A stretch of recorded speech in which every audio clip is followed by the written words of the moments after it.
from the high desert and the great American Southwest. I bid you all good evening, good morning, as the case may be, across all these time zones.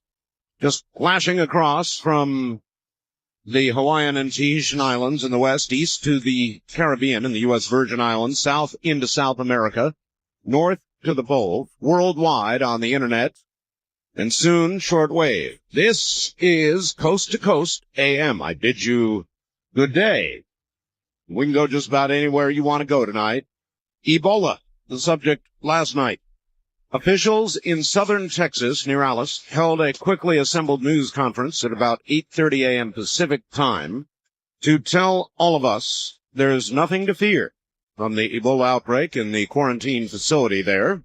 The official word, humans can't catch it.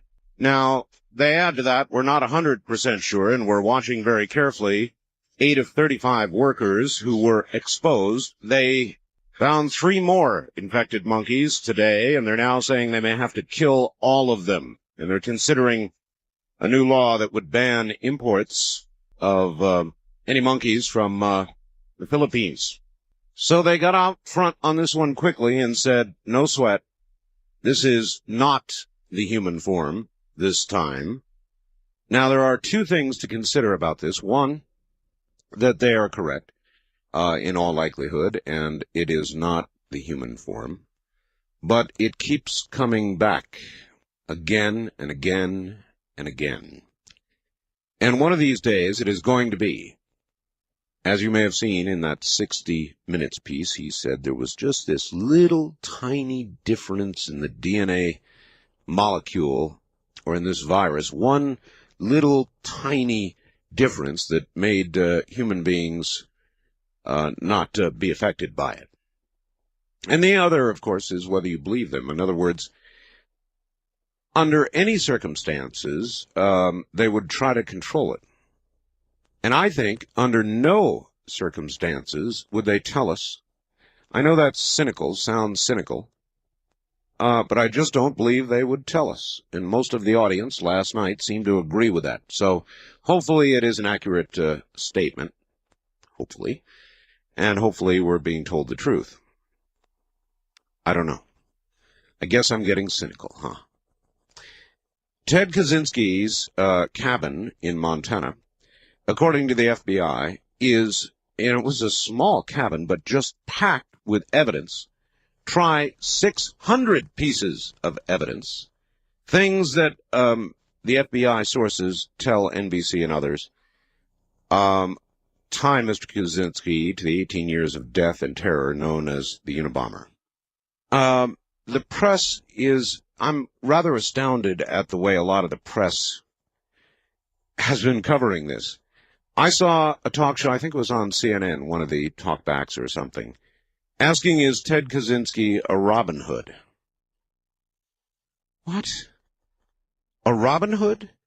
Can you see any aspect of this, what he did over all these years, that you would describe as heroic? Why is the American public so fascinated by this case? I mean, there has been program after program after program.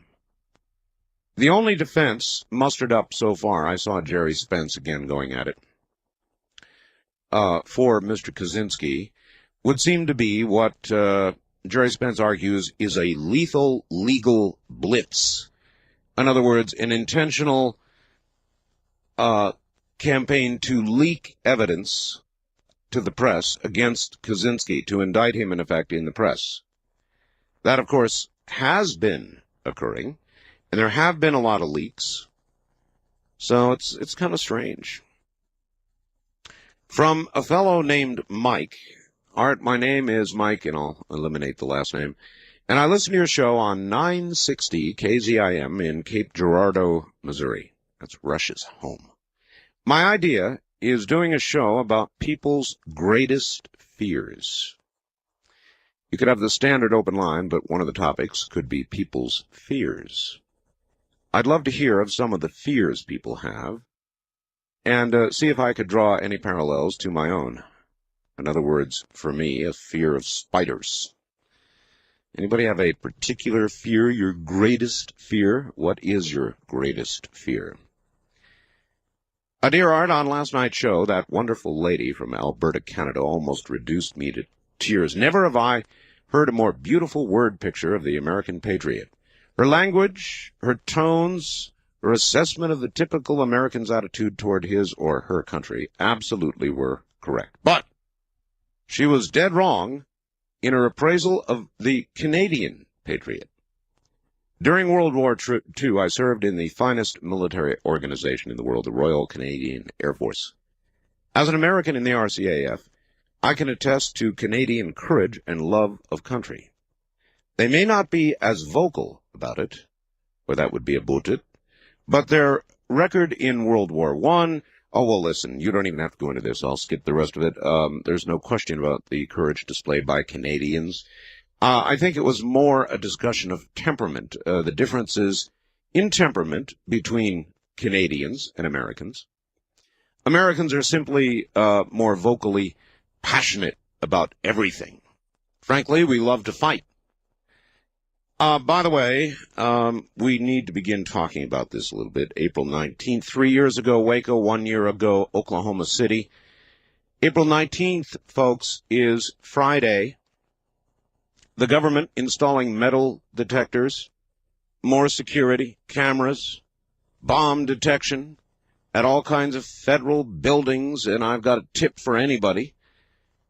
If you're planning a trip, Friday would be a good day not to visit a federal building. It's just common sense.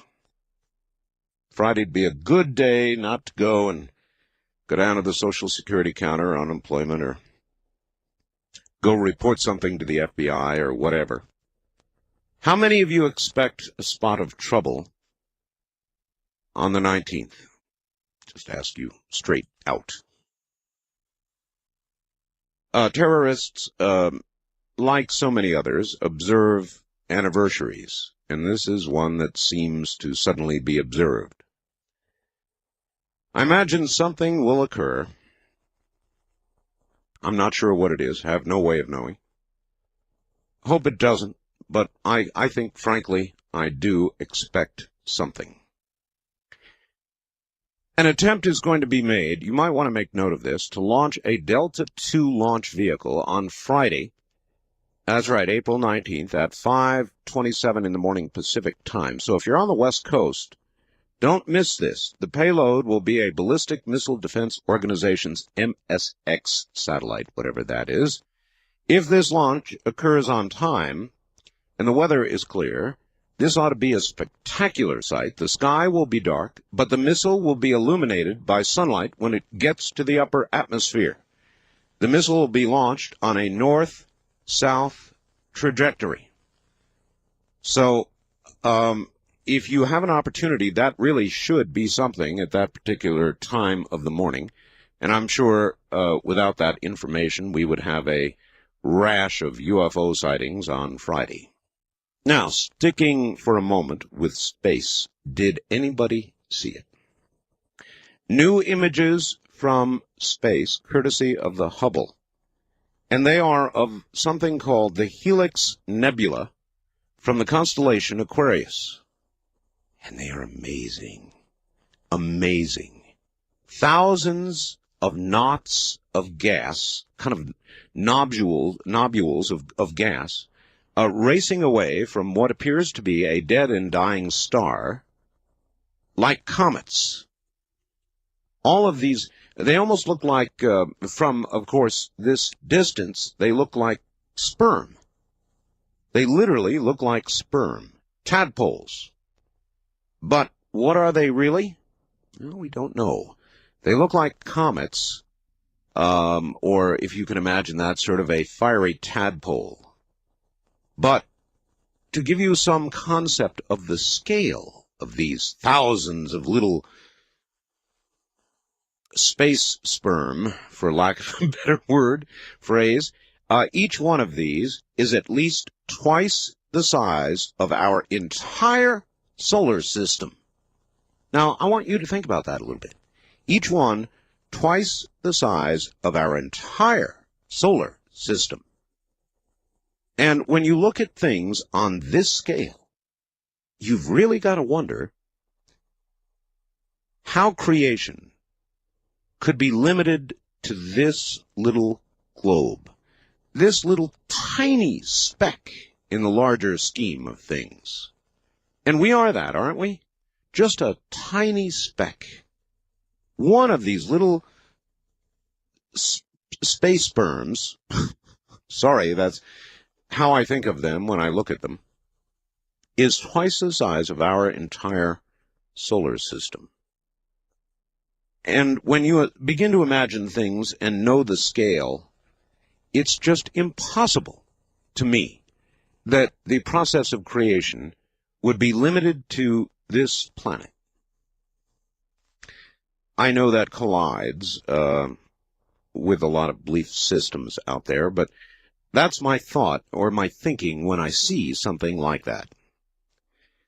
Now, completely turning the corner, somebody sent me this, and I think you'll enjoy it.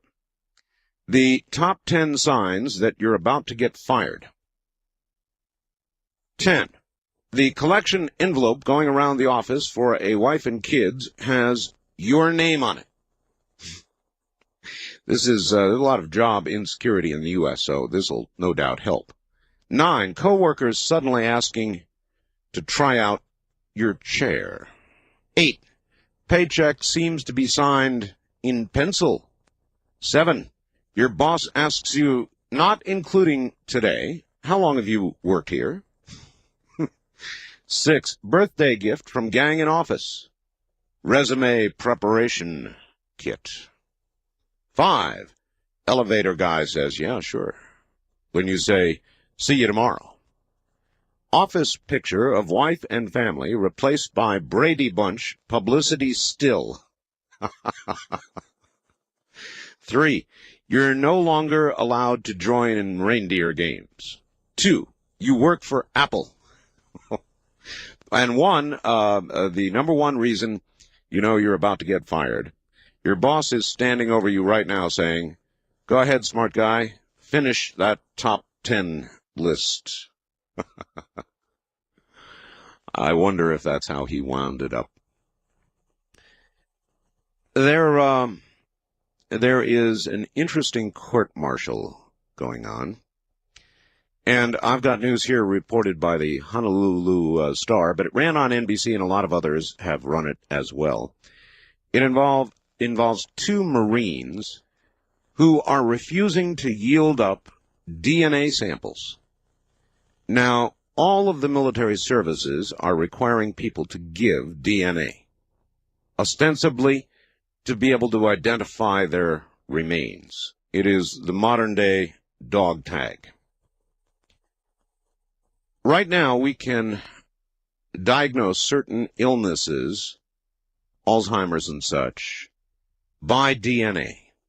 Soon, heart trouble, cancer, all kinds of things will be able to be forecast just by looking at your DNA. Soon, they say, or eventually, they will be able to tell if you're likely to be an aggressive or violent person. They're going to be able to tell a very great deal about you. Now, maybe they won't look into these things, but you and I both know they will. So a couple of GIs have refused to give DNA. They say they don't know who those records ultimately will be shared with.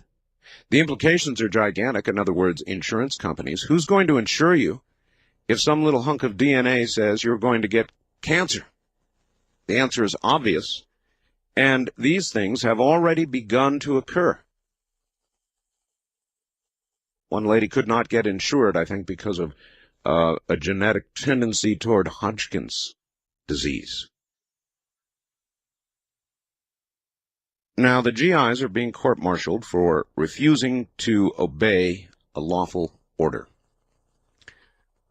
And I imagine they're probably going to swing on that one. I mean, you get ordered to do something in the military, you had better do it.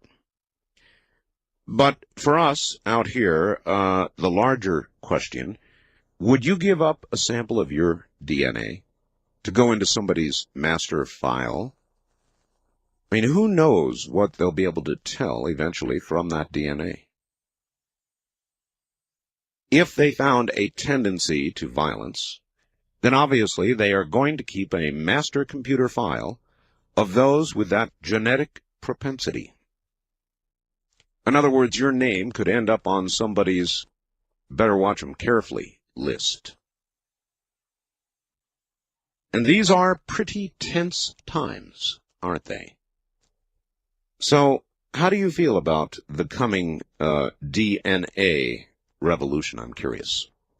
So there you go. Listen, anything you want to talk about.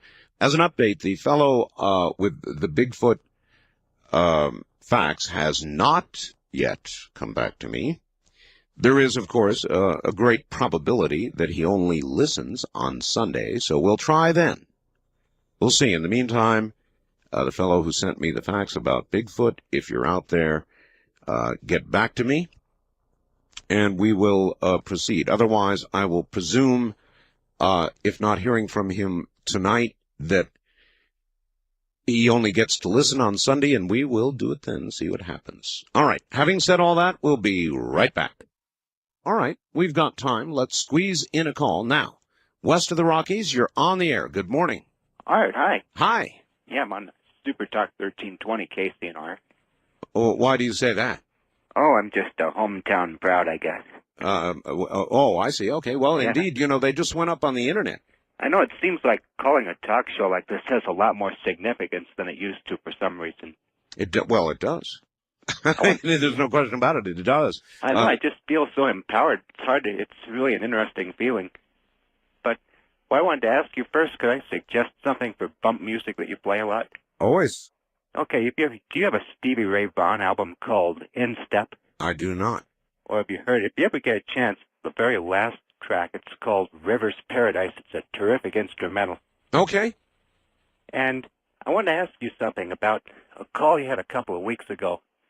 I don't know where he was from, but this guy called and he said that he was an electrical engineer of some kind and he developed this saucer-sized object. Oh, yes. Yeah, and he could make it hover, and he said he could even operate it by remote control, and I'm wondering if he ever did follow up and send you that videotape. Well, I don't have the tape yet, but that doesn't mean it's not coming. It takes things a while to get here.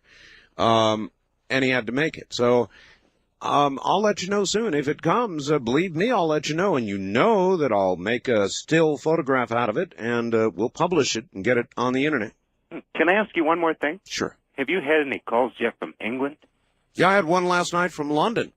Oh, wow. I just love to hear that accent. And they're so much like us, and yet that accent, Well, this was an American at Heathrow. He was at Heathrow Airport when he called. Oh, so not a true Englishman, then. Oh, no. But just passing through. I can pick up I think you have a station in Minneapolis, and I'm in Utah, right? But KSTP. I can pick them up all the way out here. It's amazing. That's a big signal. Yes, sir. It depends, of course, on conditions. Thank you very much for the call. On a night when radio conditions are favorable, why, you can hear us just about anywhere, and that's why we have our new International 800 number. And I'll tell you about that as we come back. It is indeed that. Good to be here. We can go any direction you want. Open lines, unscreened, unpredictable, spontaneous, sometimes very weird talk radio. Listen, we've got an international line. So anybody out there outside of Canada, the U.S., and Mexico who would like to call us can do it absolutely toll-free. Won't cost you 1 penny. And here's how you do it. You call the AT&T USA Direct number, access number for your country, whatever that is, and then 800-893-0903. Again, and sometimes you can't get a direct access number, so just get the AT&T operator on the line and ask her to dial 800-893-0903 from anywhere in the world. It's toll-free. That's amazing. And for Mike, who asked me my greatest fear, I don't mind telling you. It's always been of the earth opening up. I've had nightmares about that. You know, earthquake time. Big hole opens in the ground and swallows me up. I've had nightmares about that. That probably is my biggest fear. And if things began to rumble seriously and I saw a crack open in the ground, boy, I'd be gone. East of the Rockies, you're on the air. Hello. Hello? Hi. Hi, Art. Yes. A couple of weeks ago, somebody called in about lying about it to the pollster. Yeah, they suggested that... I've done that since 1975. You have? Oh, yes. Does it give you a secret little thrill to do it? Yes. It does. Let me pretend that I'm a pollster, all right? Hi there. We're just inquiring today, thank you for answering the call, about whether your inclination is to vote for President Clinton or the apparent nominee for the Republican Party, Bob Dole. Oh, absolutely. Both of them? Oh, absolutely. You're going to vote twice? Of course. Well, that probably would cancel you from the survey. That way they don't keep calling back. Well, that's for damn sure. As a matter of fact, I'm sure they take your number and put a little red line through it or something. Right. Well, that's cool. Where are you? Nashville. Nashville, Tennessee. Yes. Have you been surveyed frequently? No, not in the past 5 years. 5 years. 5 or 6 years. Then maybe you hit on the key to keep from getting surveyed. Right. Just lie your tail end off when they call. That's right. I like it. All right. Thank you, dear. Thank you. See you later. That's Nashville. There was somebody who suggested, just to screw them up, that we all begin totally lying to pollsters. Whatever it is you intend, tell them the opposite. And a few years of that, and polls will be totally discredited. The people at Gallup scratching their heads, saying, my God, what have we done? Researching their sampling methods and all the rest of it, trying to figure out how they could come up and be so wrong so frequently. It's pretty devious. West of the Rockies, you're on the air. Hello. Yeah, Art. Hello. Yeah, I'm wondering about the Philadelphia experiment. What do you wonder about it? I'm wondering if you have any information on how they made the Eldridge disappear. Well, I've done a number of interviews on it, a lot of them with the precise technical specifications of the equipment that was used. So, yes, I have an idea. Where could I get more information about that? Well, I would say order the Al Bielek program that we did. Yes, Al Bielek was part of the Philadelphia experiment. That's what I would say. Okay. And do you have any information on what happened to that tether thing we sent up in space? Yes, it burned up in the atmosphere about, what is it now, folks? About 3 weeks ago. As it came back in. First time caller line, you're on the air. Good morning. Good morning, Art. This is Don in Mount Vernon, Washington, listening to 50 kilowatt KLMO. Oh, it's a big one. Hi, Don. Hey, I got a couple of what-ifs for you. All right. What if some imbecile translated part of the Bible that dealt with heaven and earth, and actually it should have been heavens and earth? Well, any small slip or misinterpretation could have large meaning. But it probably wouldn't matter because there's already controversy about nearly everything that was written. Yeah, well, that's the whole point. There's so many different ways to look at it. What if the Weekly World News is actually subsidized by the government? The Weekly World News, if it's subsidized by the government, huh? Well, then the government would be doing to us what somebody suggested we do to the pollsters. And a lot of people suspect that's what's being done anyway, right? East of the Rockies, you're on the air. Hello. Yeah, let me get my radio. All right. Thank you. Hi, Art. Hello. Yeah, I was calling in regards to the servicemen that, Refused to yield up their DNA, yes. Yeah, well, I spent some time in the service, and I just called in to say that I wouldn't do it either. You wouldn't? No. You would face a court-martial first, eh? Yes. Mm-hmm. Well, in Definitely. that case, my suggestion to you would be don't join the service. I was already in for 8 years. I see. they didn't require me to do anything like that, but just certain things, I don't know, I just think are stepping over the line.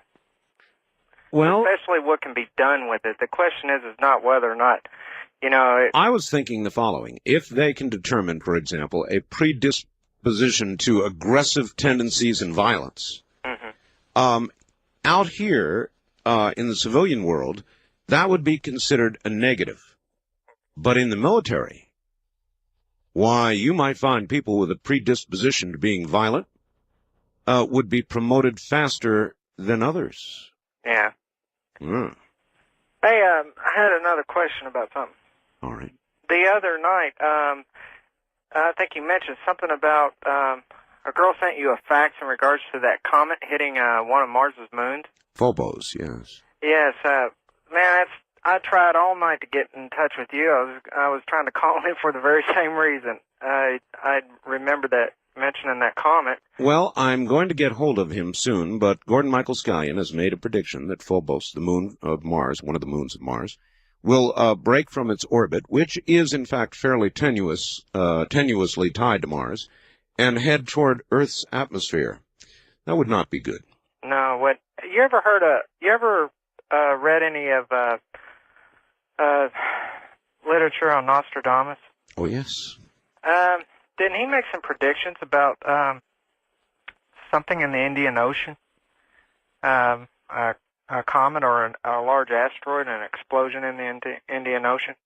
I'm not really sure. That's one I'm not familiar with. It's been a long time. I'd say about 8 years ago, I read 2 books, and some of the books were contradictory to each other, though. Some of his, I guess they called them quatrains. Yes. Yeah, the Well, quatrains. they're like everything else, subject to interpretation. Yeah, confusing. Yes, very confusing. Thank you very much for the call. Now, you can rate the chances of Earth being hit by a comet or asteroid or some other piece of space junk. How would you rate those chances against the occurrence of something violent on April 19th, Friday? You don't have to be Nostradamus to look at this coming Friday and know there could be trouble. I'm getting these. In fact, I threw one away. I'm not even going to read it to you. From some militia about just horrible threatening stuff. And there's just a lot of nasty stuff going on out there right now. So it would not surprise me. I hope nothing happens, but I've got a feeling. That is an important date, and it's beginning to feel a little bit like living in Israel, in this country. In Israel, people have to worry constantly about Katyusha rockets. They've got to worry about people who, strap explosives to themselves and set it off, suicide bombers. And we're not far from that here. So if something else occurs on April 19th, it's going to begin to mark this day as a day for terror in the U.S. East of the Rockies, you're on the air. Hi. Yes, hi, Art. I'm calling from Fort Wayne, Indiana. Yes, sir. Love your show. Thank you. Hey, I was going to ask you, I haven't heard you mention this.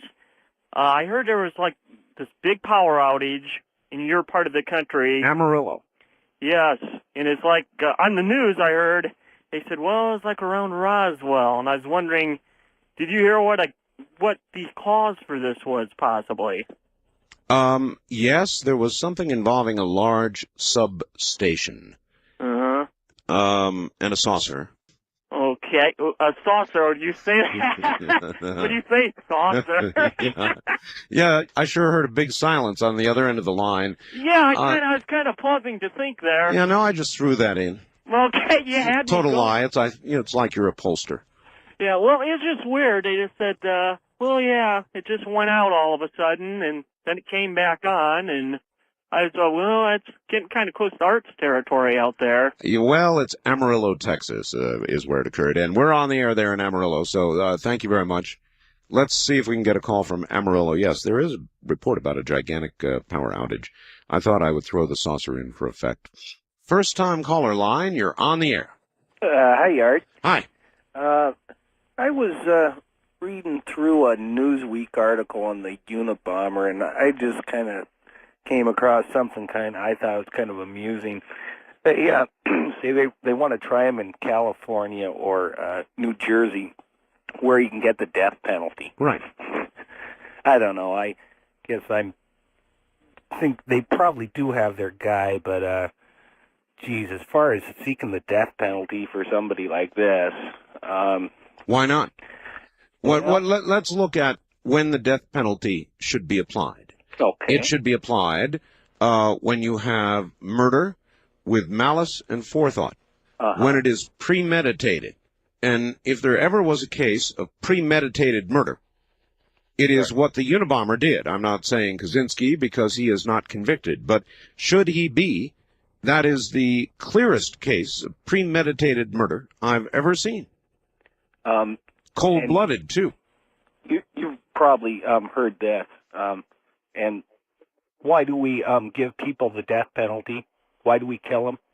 To prove one thing. The killing people is wrong.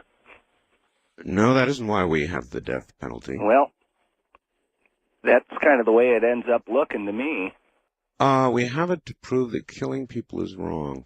No, I don't think so. I think we have it for a sense of justice. I don't know. It just comes across to me as being a mixed message. All right. Well, I thank you for your call. I've thought long and deeply about the death penalty. And it seems to me that if, under those conditions, you take life, then it is appropriate that your life be taken.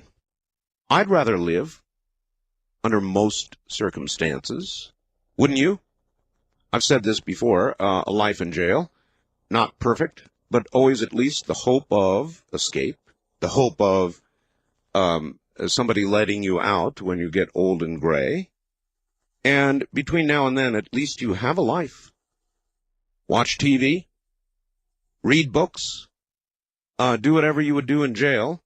Better than death? I think so. So is death a more serious punishment than life? For me, it would be, right now. I suppose there are some who want to die. You know, they've done something and they want to die. Generally, as a matter of fact, those are about the only ones to which we apply the death penalty. Those who refuse to go through the long series of appeals and all the rest of it. West of the Rockies, you're on the air. Far out. Yeah, far out, way far out, all over the world. Hard. Hey, this is Jerry from Bakersfield. Yes. Yes, I've been trying real hard the last couple of days, and I haven't got a chance to hear that Bigfoot facts you've been talking about. Well, I hate to read it again. I've gone over it so many times now. It is a man who believes he shot Bigfoot, would be willing to tell us where it is buried. Actually, two of them. But he wants, before he'll do it, money for his defense, should he be charged with murder. Well, it sounds pretty interesting. Are you going to play it again sometime in the future here, maybe on Dreamline next week? Correct. All right. Well, all right. Great. Thanks a lot. Thank you. My feeling is he may only listen to Dreamland. Not everybody can go for all-night talk radio. So, you know, I don't even know where this occurred. There's no hint of it in the facts. And I have no way of knowing what time zone. He may be Eastern. That would make it 3 hours. Wait a minute. Maybe he did say in the facts. Let's see. No, he really didn't. He sure didn't. So it could be as far away as the East Coast, which would make it coming up on 3 o'clock in the morning. Now, west of the Rockies, you're on the air. Hi. Hi. Hello. Is this Art Bellfield? Good guess. Oh, thanks. You're welcome. I just have one comment on the two Marines that were court-martialed. Are being court-martialed, yes. On being court-martialed, they were found guilty. Well, I don't have that information. That came out on CNN about an hour ago. Okay, well, of course, they did disobey a lawful order, so I expected that. They were sentenced to 1 week restriction on base and a letter of reprimand. Well, that's not so bad. No, but my question is, do they still have to submit their sample? I don't know. Maybe they will be, again, issued a lawful order to do so, and they'll face a more serious penalty if they don't obey the second time.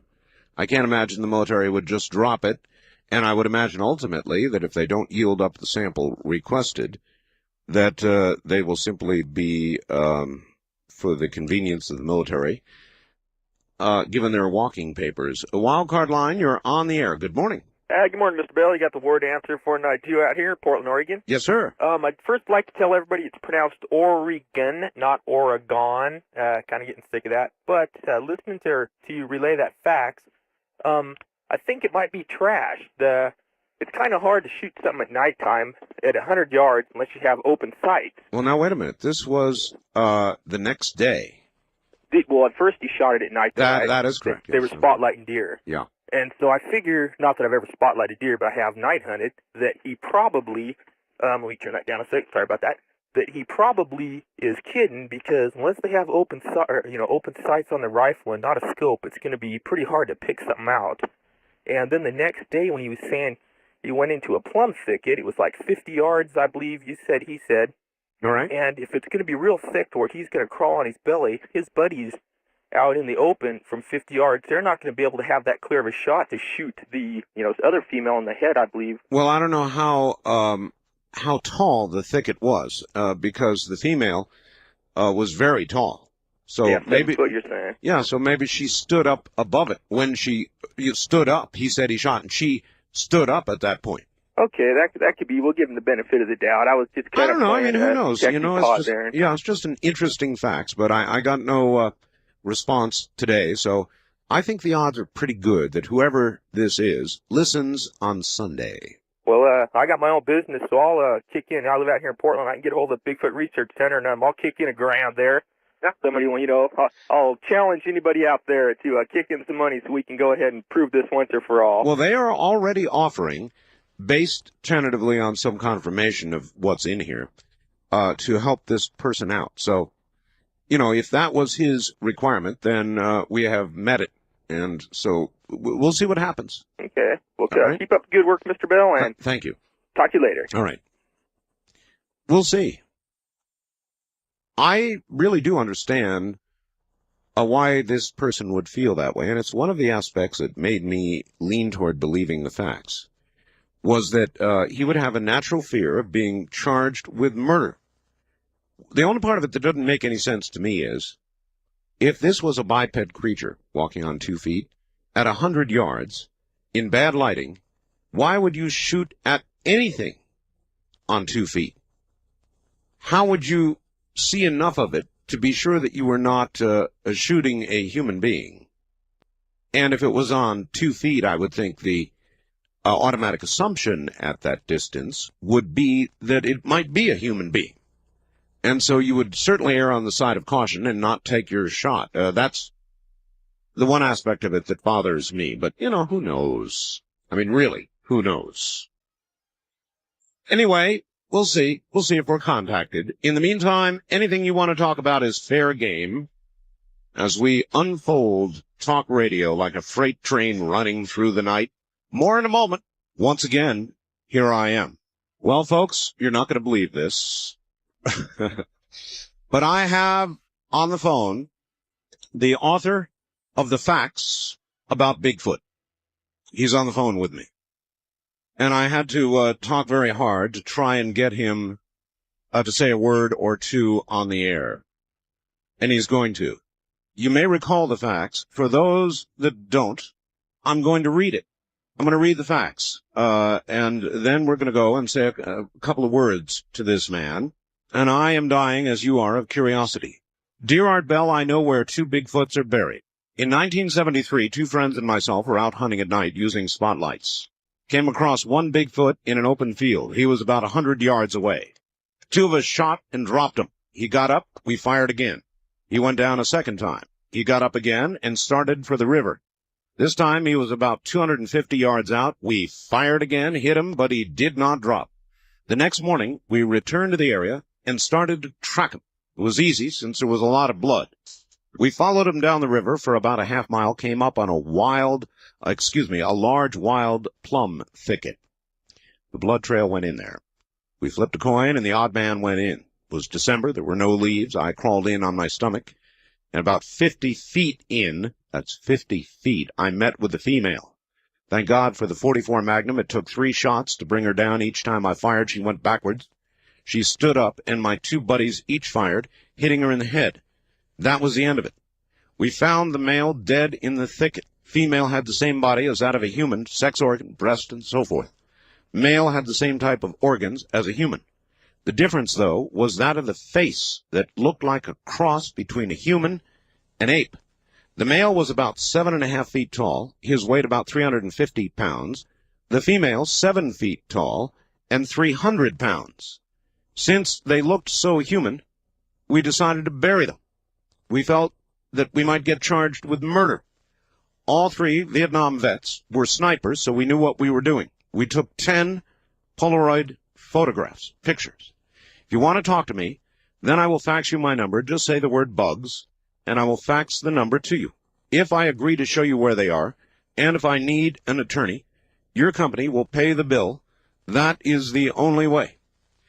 Well, while my company is certainly not prepared to foot the bill, the Bigfoot Society has indicated that with the right conditions, they are. They'll help. They have money. They have resources. They have helicopters. They're very serious about what they're doing with regard to Bigfoot. Now, I just, during this last break, got a simple fax with a way to contact somebody with the pseudonym of Bugs. He's on the phone right now, and here he is from an undisclosed location. We'll just leave it at that. I don't even right now want to know where you are. But I do want to say thank you for getting back to me.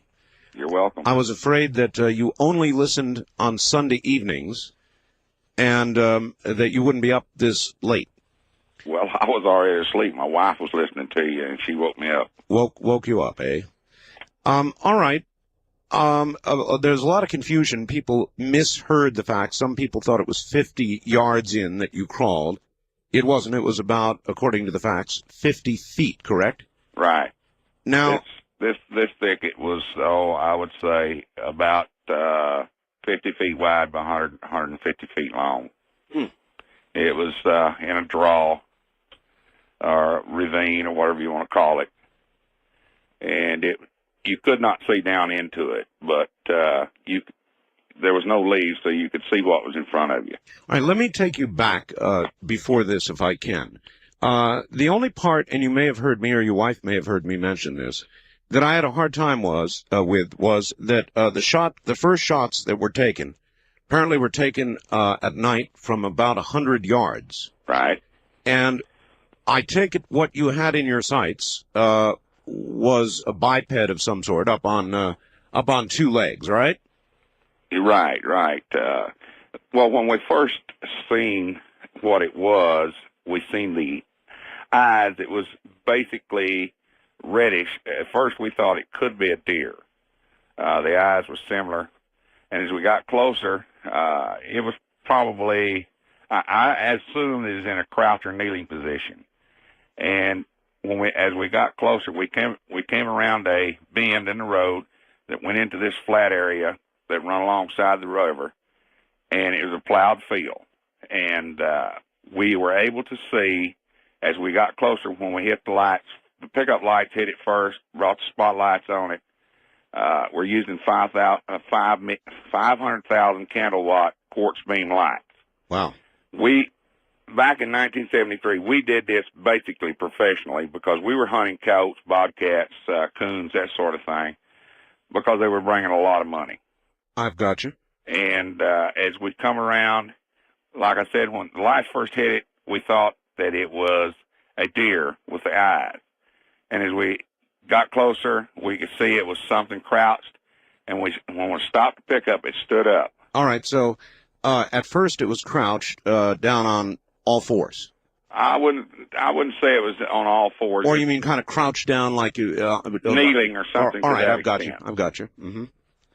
And so then, as you got closer, it reared up. It got up. Right. And how much detail could you make out of this thing? At the point when we throw the scopes on it, we could tell what it was. I mean, there was no doubt in our mind. Bird Dog and myself both knew immediately what it was. That it was a Bigfoot because the hair, the outline, the human form, But it was so hard to, the excitement, the adrenaline at that point was pumping like you wouldn't believe. No, I believe it. And I laid my rifle out my window, and he come across the top of the cab with his. And we both fired simultaneously. I mean, that's the way we did it when we hit coats. Whichever one decided, one of us fire out the driver's side or the window, and the other one come across the cab, and we both fired. And we fired instantly. He was using a 300 Weatherby, which is 300 Magnum. Mm-hmm. I was using the 243. Okay. He was shooting I believe, either 280. I believe it was a 280 grain bullet, and I was firing a 125 grain bullet. And we both fired. He fell over. I mean, it just like, not really fell over, like he was knocked over. I'm assuming the 300 is what did that. We thought he was down. As he come back up. Okay, I'm not an expert with guns.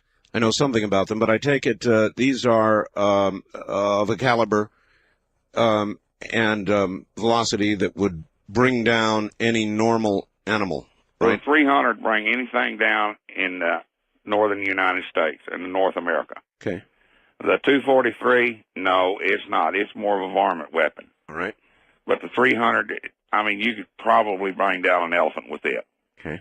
It's probably the most powerful rifle there is in this part of the world, outside of an elephant gun.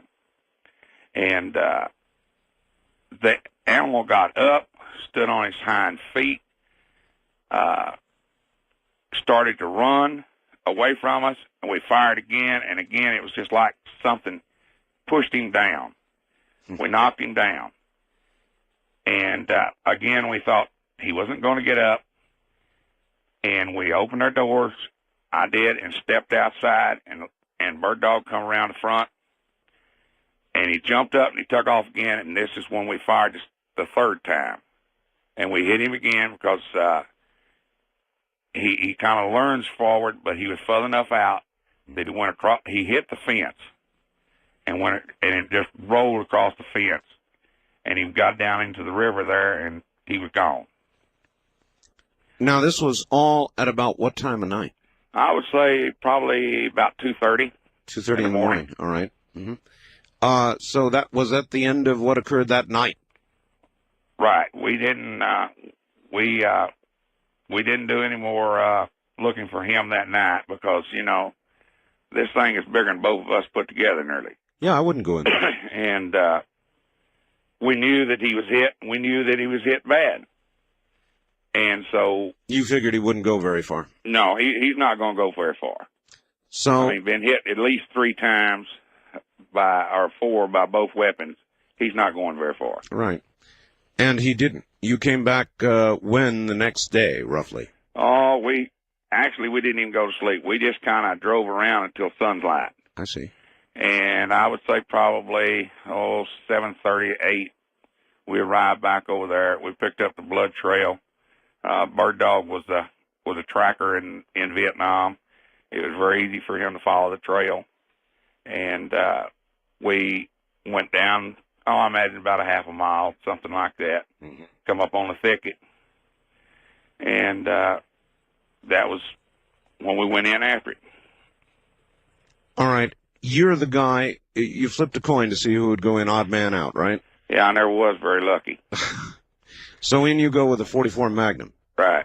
And you got about 50 feet in and found what? Well, as I was going in, I was scared, to be honest with you, but I just, I never suspected 2 of them. I got in, and the sound that this thing made as it come up at me. What was that sound? You've heard me play, I assume. That... Nothing like what you play. Nothing like what I play. Nothing like. It was more of a scream. A scream. I mean, a woman can't scream the squealing sound the way this thing screamed. And it just put chills down your spine. But I seen it move. I seen it coming toward me. Mm-hmm. And it was on all 4s coming toward me. And I fired, And the 44, I'm shooting a 240 grain hollow point with an overcharge. Literally knocked that thing back about 3 or 4 feet. It got up and it come after me again. And I fired again. It did it 3 times that way. And the 4th time, it stood completely up. And when it did, Bird Dog and my other buddy cut loose on it, and they went through the head. All right, I take it the thicket was low enough so that when this creature stood up all the way, it was standing high enough so they could get a shot at it. Right. There's probably a plum thicket, I imagine probably 5, 6 foot tall. And something to that extent.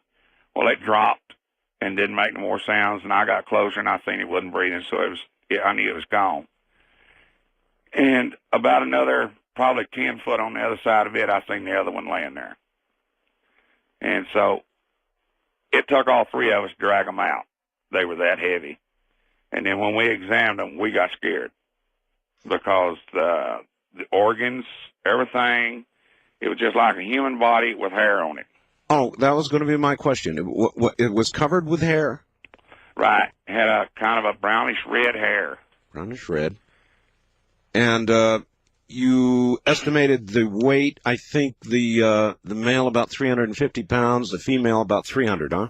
Something in that neighborhood. And both of them over 7 feet. At least. They were, I can promise you that they were at least 7 foot tall. They could have even been taller. No clothing, right? No clothing. The head looking half human? I don't know how to really explain it. Best you can.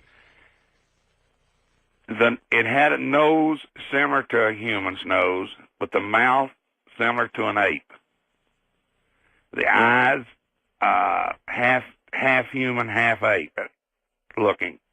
It had a large, protruding type forehead. Mm-hmm. Whereas ours, kind of comes almost down on your eyes. This one hung probably half an inch or so out, more so than ours would. Did it have a neck? Short neck. Very short, huh? Probably, if I remember right, maybe 3 inches. That's not much of a neck. I'll tell you the best way to describe the way they look from the backside. You've seen weightlifters where they don't have no neck and it just goes all up into muscles. Yeah, sure. That's the way it looked. No, like a no-necked NFL player. Right. Well, look, I can imagine your fear. I mean, what did you guys do when you finally got the bodies? You dragged them out. You looked at them.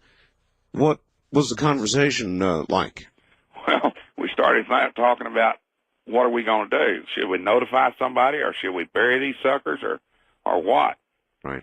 And we finally come to the conclusion that we might go to prison. And so we decided, hey, let's put these suckers in a hole. And we buried them, and then covered it where nobody'd ever know they'd been buried there. All right, well, I'm not an attorney, but from what you've told me, you didn't commit murder. I mean, you were hunting, and clearly, I think, if your description is even close to accurate, you did not kill what we think of as human beings. Let me ask you to stay put for just a minute. I've got commercial things I must do. And so without identifying the person, other than to say, this is Bugs, we'll be back in just 1 moment. Back now to somebody identified only as Bugs. All right, Bugs. So you guys, you sat around, you talked about it, you figured, look, we could get charged with something. So let's bury our mistake, I guess, or bury our... Did you consider it a mistake at that point? I don't know what I considered it. I just being cautious is more than anything. We didn't know what would happen or what would go on, and it was just better that we just bury it. We took photographs. Oh, that's the other question. You took, it says here, 10 Polaroid photographs. Right. Do you have those? I don't have my 3. They burned in my house, burned in 1979. My friends still have theirs. All right. So they still 7 photographs out there somewhere. Uh-huh.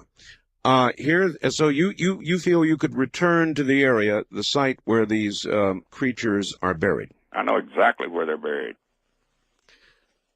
Your only request is that you would have assistance if it came to legal trouble. Is that correct? Well, I don't want to go to jail. Well, it's been a long time. You're coming forward now. What made you decide to come forward? I mean, even halfway I'd forward. never told no one except my wife, and I told her about this probably a year and a half, 2 years ago. Mm-hmm. And I guess the basic reason, I used to own every kind of weapon there was. Mm-hmm. Been an ex-Marine, you know, what the heck. But after that happened, I don't even own a weapon anymore. It did something to me. That makes sense. And I just, I don't know, I was listening to y'all talking the other night, and everybody was kind of laughing about, you know, Bigfoot. Hey, it's real, buddy. All right, look, here's what I propose to do. I will, with your permission, get you a telephone number that you can call if you want to. Now, I'm the only one who knows how to get hold of you right now. And you keep it that way. And I'll keep it that way, I promise.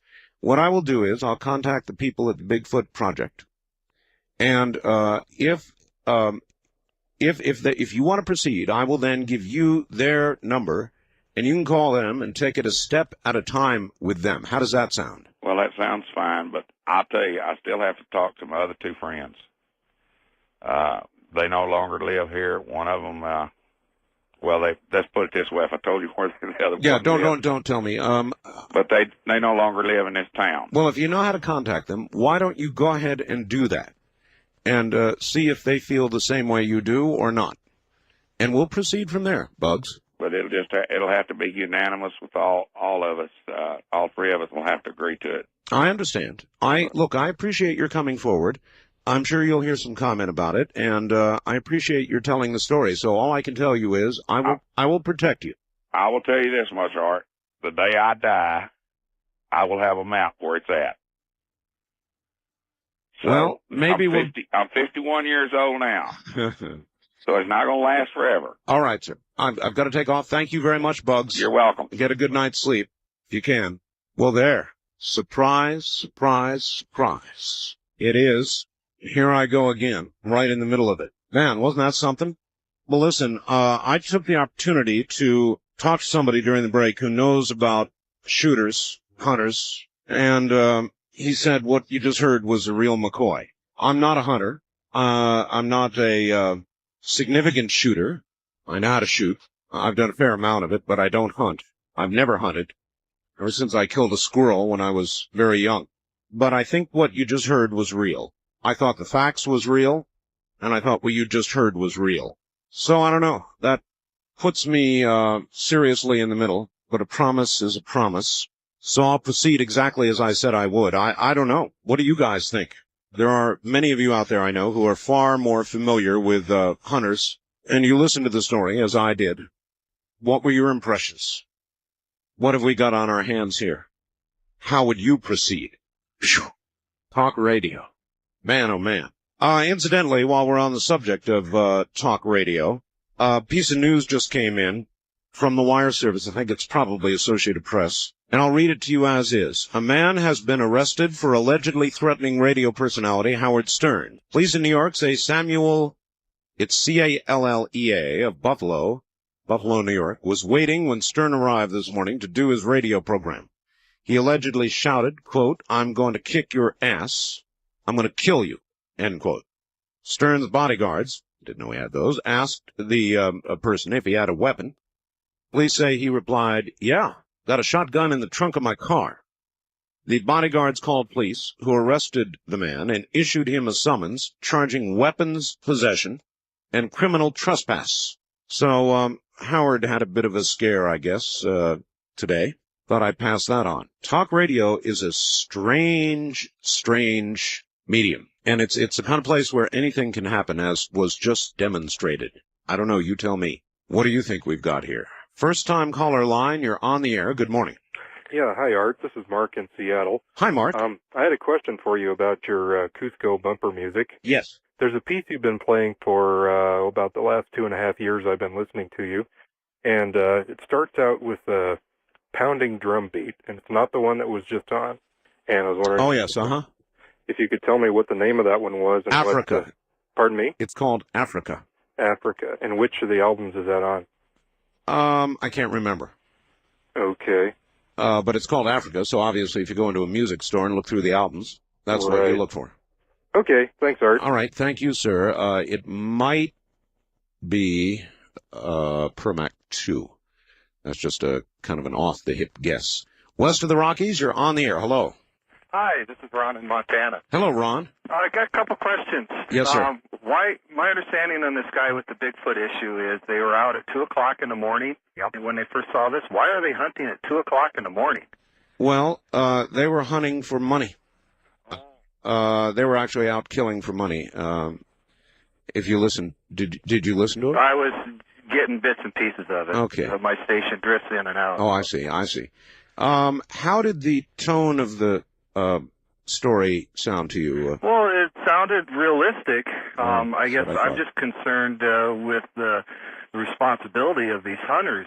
Shooting at something that they haven't identified kind of gives sportsmen a bad name. Well, if you were out in the woods and you saw something down on its haunches and it was gigantic and hairy, I guess based on that much, I mean, that's not a human being in your estimation. So, you know, I don't know what to think here, and I'm not sure how to proceed, but it sounds to me like they may have shot 2 Bigfoot. Well, that's the impression I got. I guess I just don't see it as being very responsible sportsmen out there shooting at something that you haven't identified. It didn't sound like it was being a threat to them at the time. Well, look, a lot of sportsmen. Yeah, but sir, wait a minute. A lot of sportsmen take down game that is not a threat to them.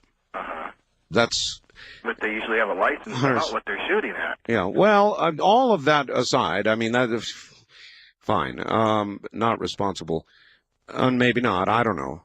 But I would think that if you saw something that was fully hairy, that your presumption, without clothes, your presumption certainly would be that it was not a human being. And I'm not going to sit here and defend the morality of taking a shot, or of his taking the shot, nor am I going to criticize it. What I wanted to get mostly now from y'all is a sense of the story. In other words, did you believe it? I happen to think it's true. I believe it. I think we've got somebody here who took down a couple of Bigfoot, or something like a Bigfoot. First-time caller line, you're on the air. Hello. Hi, Art. Hello.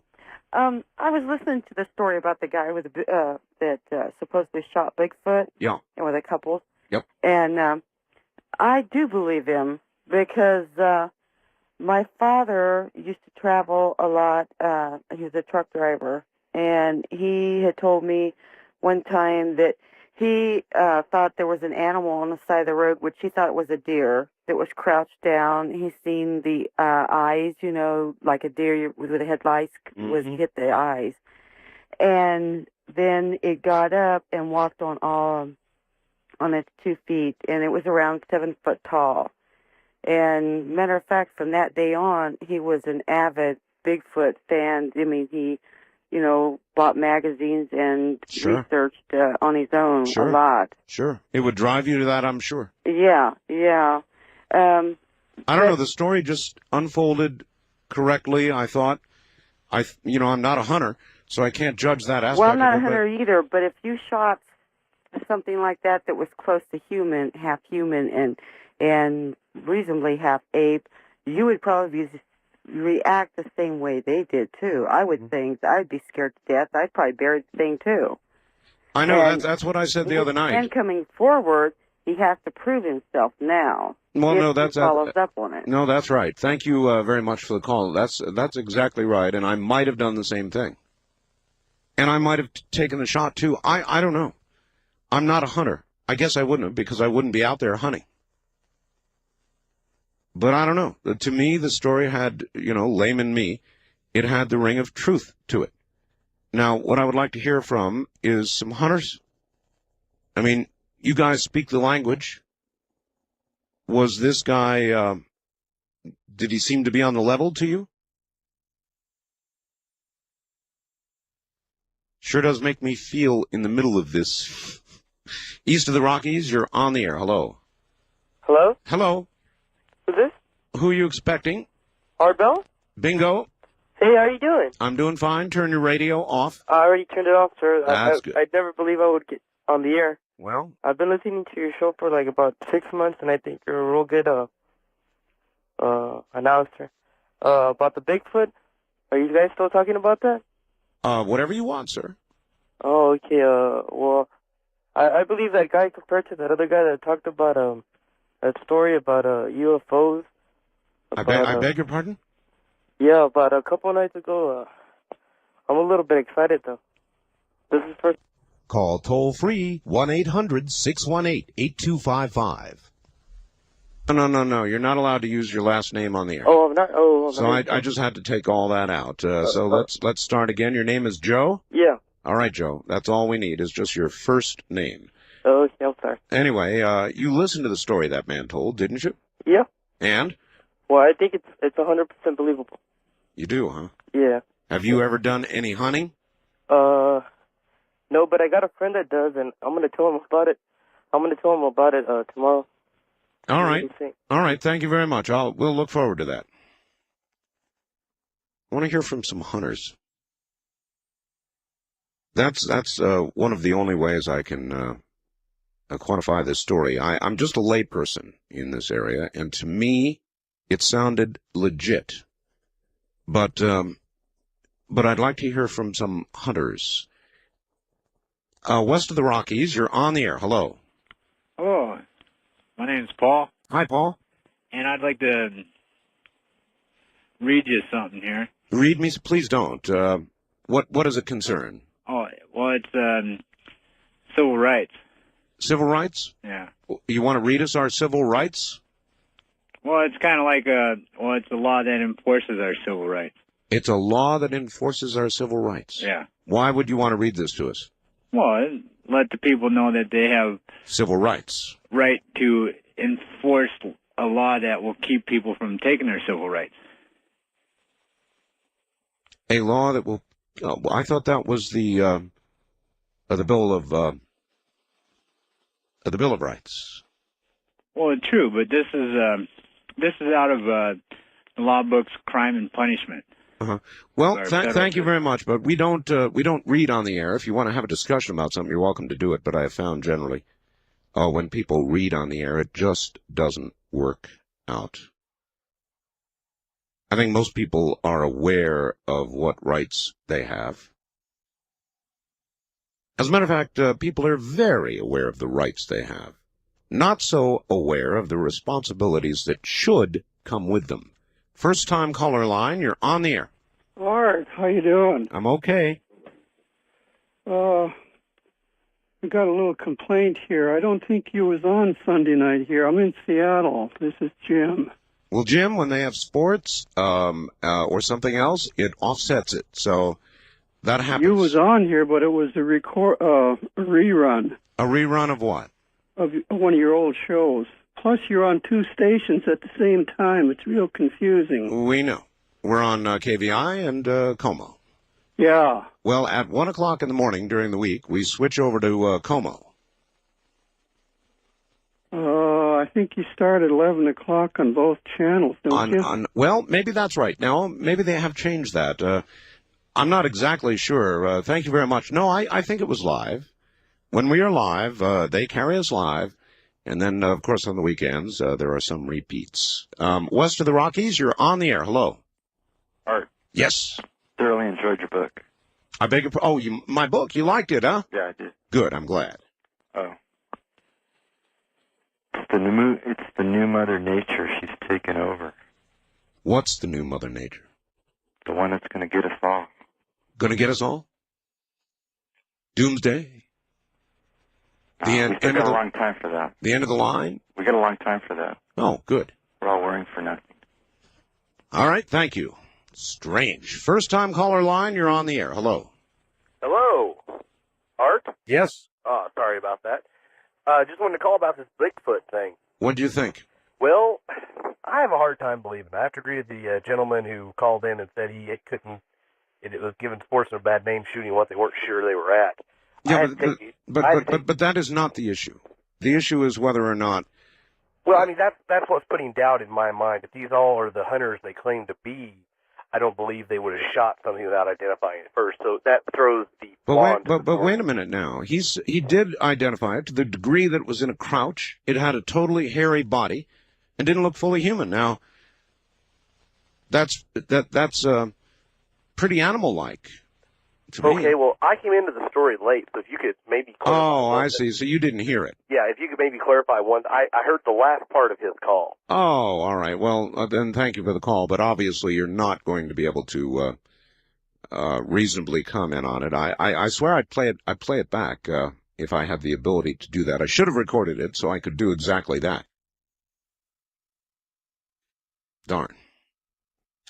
Well, we do have it, of course, at the network, and it could be played back from there, but not tonight, as the recording continues. East of the Rockies, you're on the air. Hello. Hi. Hi. This is Mike from Flint. Hello, Mike. Michigan. Yes, sir. Yeah, I was, well, I'm going to reserve comment on the Bigfoot thing till I hear a little more.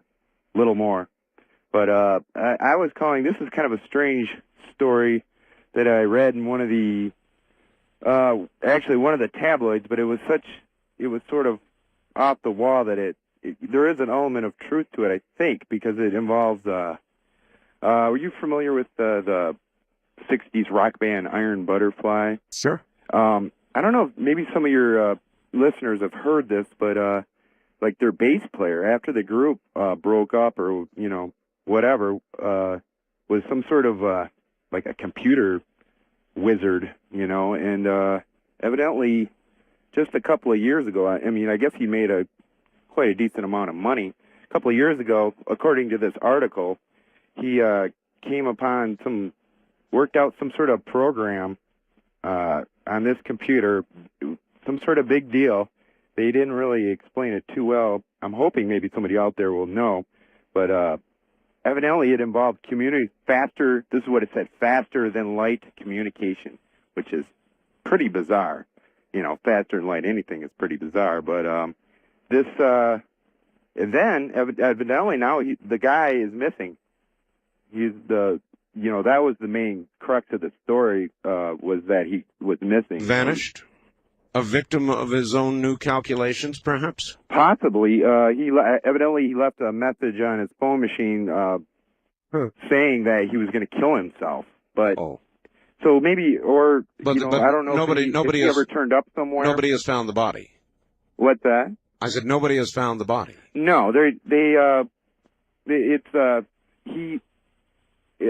I said, he may have even just came up not missing anymore. I was wondering maybe somebody out there knows a little more about this than I. All right, weird story. We'll check it out with some others. Thank you. I have no idea. Interesting concept. Faster than light communications. Accomplished with something that communicates roughly at the speed of light or just below it. Huh. I wonder if there would be a way to accomplish that through computation. Not as wild as you might imagine. East of the Rockies, you're on the air. Hello. Good morning. This is Sky in New Orleans. Hello, Sky. Yes, I'm going to call for input on the for bugs. Yeah. I find it more believable than not. By what margin, I'm not sure. And I'll tell you why. One, I myself am a hunter. I've been a sniper before also. He did sound to know exactly what he's talking about as far as the firearms, especially when he was speaking about the 300. That is definitely something that can, reach out and touch someone. Mm-hmm. The way he, described everything and just, what weapons, were doing to the creature, would make sense. And just, I don't know, just the sound of his voice, like it was an actual experience. Yeah, I know. It hit me that way, too. There's something else that also, if I don't know if you can allow the time for this. I've tried to get through before with your Halloween show or Truth or Trash. But a related story is, I don't know if you've ever heard of the Falk monster or the Honey Island Swamp Monster down in this area? No, I haven't. I'll tell you what, though. I will put you on hold, all right? Okay. And you're going to have to sit for a while. Just relax. Let me do a little work here, and we'll get to those stories. All right, monsters. Now, this came from a tabloid of some kind? No, not a tabloid. No? There's a long time been floating around stories about what is called the Honey Island Swamp Monster. What is it? Well, Wait, by the way, is your radio on, sir? Oh, I'm sorry. I did turn it back on during the break. Turn it off. It is off. All right. What is this monster? There's been numerous reportings, which is basically a Bigfoot-type creature with an incredibly foul stench. And the Honey Island Swamp is right along the border of Louisiana-Mississippi area, in the Pearl River area. And like I said, for several years, you hear different stories coming through about people, hunters, trappers, people out crawfishing or what have you, coming across creatures that look, basically a Bigfoot-type description. Mm-hmm. And the thing came from the Fouke area of Arkansas, which is in the southwest corner around the Texarkana area. Right. And what has been strange, some people have reported coming across footprints, oddly enough, with a 3-toe signature instead of, a normal 5-toe, which has always been associated with the Bigfoot. But like I say, there have been different stories floating around the swamp areas. Yeah, there have been so many reports that I'm fairly convinced there is something out there. This man's story that I heard a little while ago, what did you think of it, sir? Well, like I say, if I had to guess, I would say, 60%, maybe a little better, more believable than not. Than not. All right, I would agree with that. Thank you very, very much for the call, and that's, I guess, my assessment, too. About 60% or a little better. In other words, I lean toward believing it, amazing as it is. I'm really glad he called. I'm glad that you all got to hear it. I don't know that I'm glad I'm in the middle of this right now, because I think I believe it. We'll be right back. Well, good morning. We've had something occur on the program this evening. The man who sent me the facts on Sunday about shooting of the Bigfoot, plural, two of them, contacted me tonight by fax, and I put him on the air. From 12 midnight Pacific time until 12:30, he told the story on the air in significant detail. I've had a couple of people in doubt about the bullet weights, but I've also talked to a couple of hunters who say, no, he was exactly right. And I've got a number of faxes here. This was a significant occurrence, and it's kind of put me in the middle here. From Bob, I won't give the last name, a retired Border Patrol supervisor. Art, I've been listening to Bugs, that's his pseudonym, with interest for the last few minutes, and I think the guy is telling the truth. I will bet he can produce some photos and take you to the graves. Wow, what a find. Or this, hi Art, well this certainly sounds like the real deal. Now, once and for all, we're going to be able to put a stop to the myth about the Bigfoot. I'm happy and sad, all in the same mood. Yes, I believe the fellow. But I have an awful feeling deep down in my guts about this. You know the feeling. The one where you know that you have done something terribly wrong. Signed, Greenwood Charlie. Art, you should request your Bigfoot person to at least send you 1 or 2 of the remaining 7 Polaroids. If they were taken some 20 or so years ago, I'm sure the photos could be dated as being taken from Polaroid film, available during that period, just as the alien autopsy film was analyzed. Even if the individuals won't come forward, the photographs and their verification would be very impressive. Yes, I agree. Or this, I believe we've got a very credible story here. Bugs mentioned photographs. Art, you need to get him to send you a couple, so we can get our opinions more solidified through your eyes. I see no harm to this man, if he submits photos to you for further proof. So there you are. Dear Art, Bugs sounded sincere. What really sounds correct is that the hunter would take down a Bigfoot rather than trying to capture it. This is exactly the same thing that you have commented about aliens. If these hunters had encountered an alien, they would have taken the same action. A sorry comment about mankind. Dear Art, the calibers Bug mentioned are real. I've owned them both. The story he told, believable. Believable to me because there was something in his voice that is exactly how I feel myself about killing anything after years past, being an avid hunter. Or this from a physician, I will not give his name, Thomas, a medical doctor.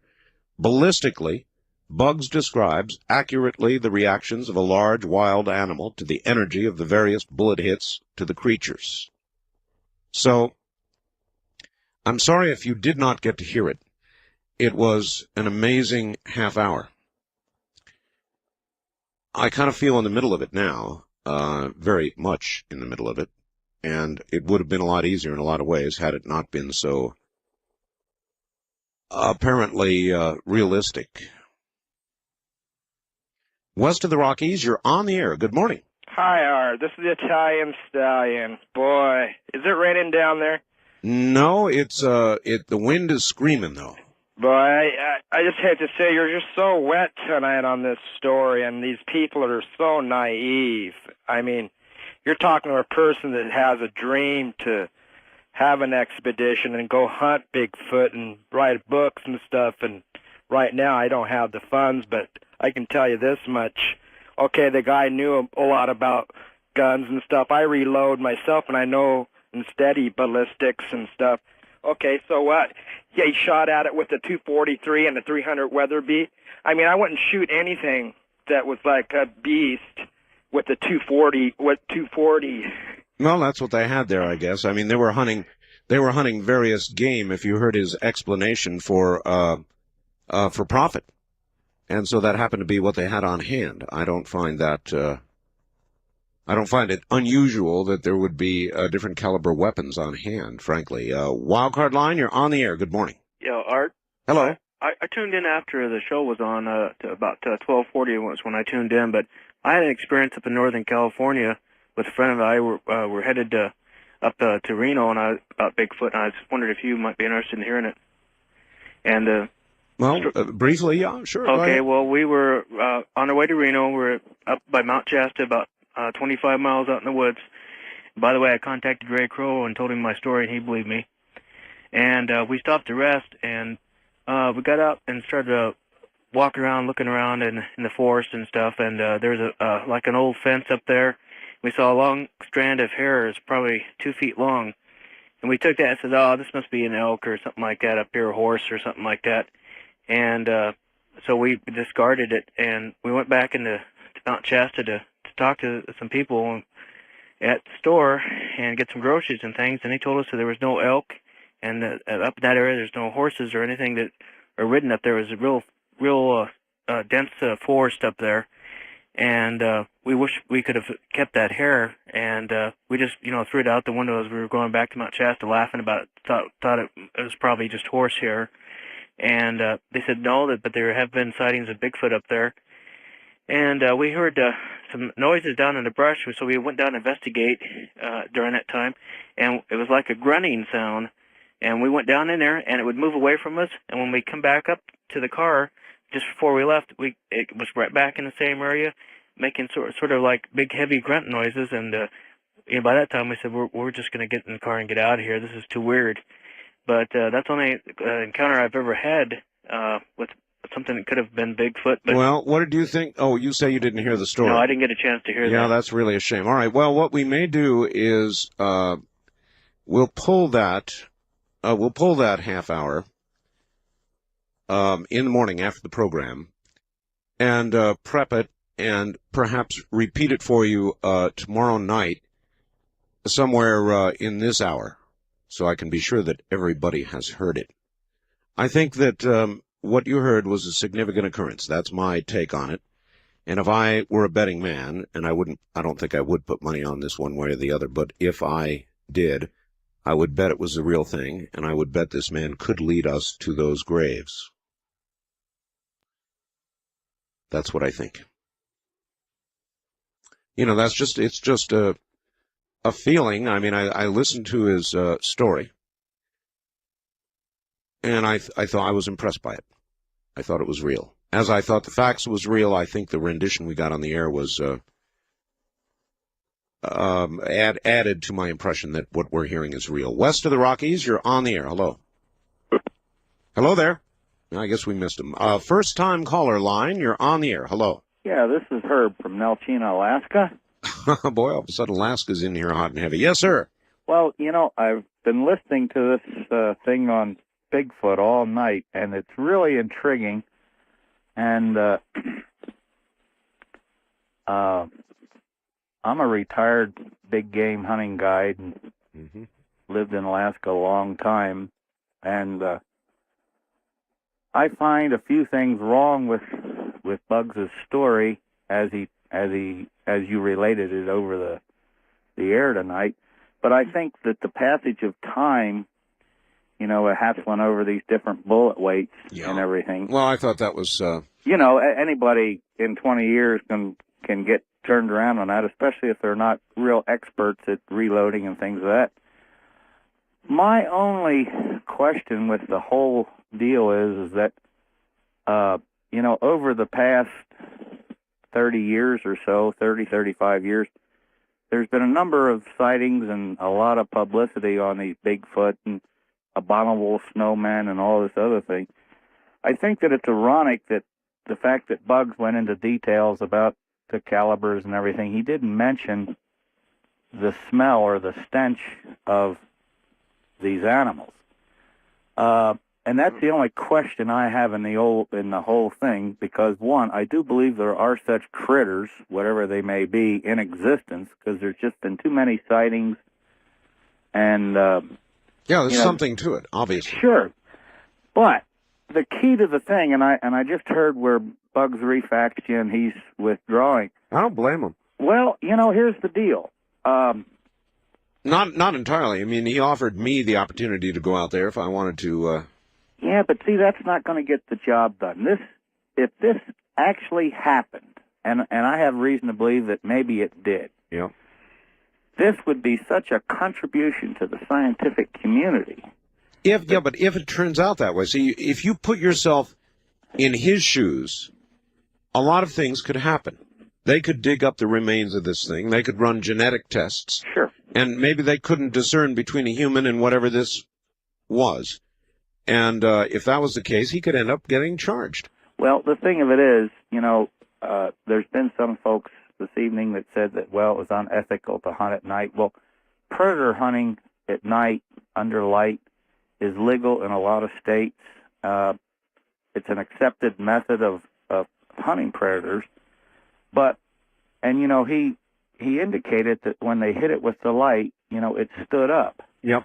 Well, all the years that our family and myself, we've guided, you know, at night, even with a 500,000 candle power, a critter like that stand up, and you notice I use the term critter, could look an awful lot like a bear. Yep. And maybe that's why they had a 300 Weatherby there. You know what I mean? Now, yeah, I mean, everybody's tearing this whole thing apart in minutia. Right. To me, it's not. I think he has a defense, and I think that one, that as legal counsel enters into this thing, or legal advice, I think one of the salient points that should be considered is that one, if he is afforded, him and his two buddies are afforded immunity. And I think that this is possible because, one... I don't think it would be offered. I appreciate your call, sir, but look, if a charge could be leveled like manslaughter, a lesser charge than murder, I'm sure it would be, but there could be a manslaughter charge. Easily. They would not, with a possible crime... What the hell do the police know? For all they know, he cooked up this story to cover what was a murder. The police are going to be open to all possibilities. And they're not going to offer that kind of immunity, not for that kind of crime. They're just not going to do it. So, frankly, I understand this fear. And I'm not surprised by it. In fact, if anything, it adds more weight to the whole thing as far as I'm concerned. I'd be afraid too. Plus, you got to remember that he's out there on his own. And I can tell you that before he went on the air, he said, I don't want to go on the air. I want to be able to contact the other two guys. So that too makes sense. So he's probably afraid he's too far out on a limb, and he is pretty far out on a limb. Frankly, I believe the story.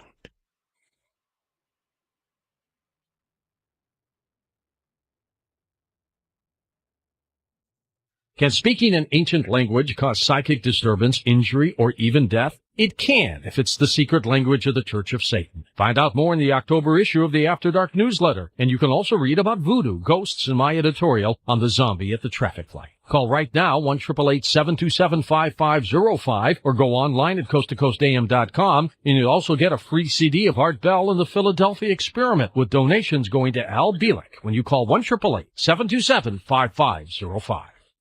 Here's what you missed on Coast to Coast AM with George Norrie. Here are the unfortunate choices. We attack Iran and any other country that we think could be a problem for us today and in the future, or we try to work out friendly, peaceful solutions with everybody. And I'm trapped now, because if we go the military route, we are committed to doing it forever. On the other hand, can we truly create a peaceful planet? I don't know anymore. Now we take you back to the night of April 16th, 1996, on Art Bell, Somewhere in Time.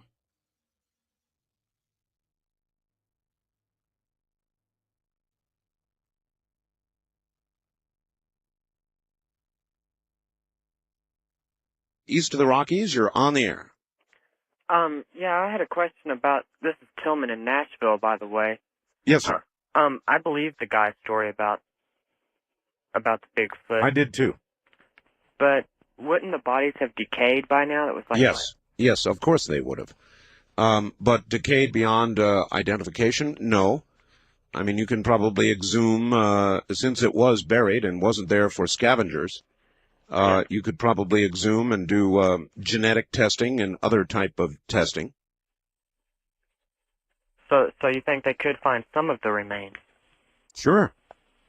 Okay, and not to get off the subject, well, I guess it would be. Be on any subject you want.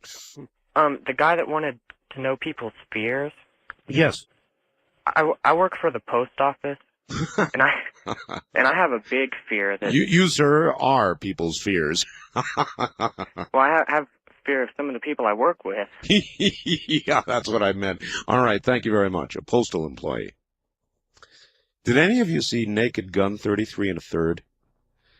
What a dumb movie, but the beginning of that movie was a riot. It was an absolute riot, with babies bouncing down the stairs and in baby carriages. And this wave after wave of evil people with bombs strapped on from the Middle East. Mad postal employees with machine guns. It was a riot. The scenes in the beginning of that movie were a riot. West of the Rockies, you're on the air. Hello. Hi, Art. Hello. This is Ron. Okay, turn the radio off, Ron. It's right now I am. Yeah, that's okay. good. Get the radio off, or we'll have to leave the line. It's off now. That's good. Okay, calling about the gentleman that called in about the Bigfoot. Yes, First of all, I want to say that I totally believe that these things could be possible. The problem with this story is, if I may, is that, but going from the end forward, he described this thicket as 150 feet by 50 feet, did he not? Well, he said he was 50 feet into it, and that it was only, 4 or 5 feet tall, something like that. Well, I think he described the site in the ravine of 150 feet long, 50 feet wide. In totality, yes, but he only went 50 feet in. Okay, well, he must have been crawling in. That's what he said, yeah. Okay, but not crosswise, see, vertically, the long ways, because otherwise he'd be out the other side. Now, one thing that hunters would do... No. You wouldn't be out the other side of something 150 feet long if you were 50 feet in. No, but it was 150 feet long, 50 feet wide. Am I incorrect in what I heard? Well... look, he went in. We're going to have to play the thing again tomorrow night. And, okay. Well, get the facts down. Just quickly, though. If he, basically, when you're doing this, and I understand why he was, and I have nothing against it. I mean, well, I do morally about hunting at night and so forth. But logically, it seems like they would have walked together around the perimeter of this to check it out. I mean, it only would make sense. That would be my first instinct, is let's all walk together in a group, obviously very close together, so in case anything happened, all the fire would go the same direction. Okay, that's one thing. The second thing is when backing up in the beginning of the story, is when they cite this thing, it seems logical that this animal being of that nature, to hear a motor and the headlights coming, when it's dark, Art, you can see headlights miles away out there. Well, he said they had a very, very bright light. They were doing professional hunting. I know, but they hit that when they spot it with the headlights. Well, they spotted it with that big, particular bright light they had, is what he said. Right. And that is the way a lot of people have hunted for a long time. It's No, I not understand. necessarily I'm from proper, the South, but and yeah. But anyway, those are my two main concerns. I mean, that far away, of course, and then having the time. And one thing he did say that led to give it the positive side was he said once they spotted it in the scope, there was not a doubt he knew what it was. You remember that part? well, or at least that it didn't appear human. Now that was my question. If you have something standing on 2 feet, which he said it wasn't, it was down on all fours or crouched, he said. Correct. And then it came up. Right. And the whole thing was hairy now, and not dressed. I mean, that is not, to a hunter, a human. No, I agree. But at that point, see, I mean, I'm just talking about things going really fast when this happens here. You see this thing crouch, and obviously you see when you're doing that, usually the eyes give away the animal first thing. That's what's going to reflect. Okay, they see that, they put the light on it, they bring the rifles right up to scope, and probably at that very instant the animal stands up in the scope so they can see it through the scope, and that's when he said that he had no doubt of what it was. Tell me something. Yes. What would you advise him to do now? To come forward, or to let sleeping Yeti lay, as it were? Well, first of all, I'm on the 60-40 other side that I don't believe it. Mm-hmm. Yeah, but that wasn't the question.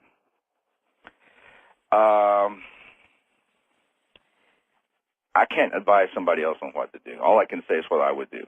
What would you do? I would have to walk somebody right to it.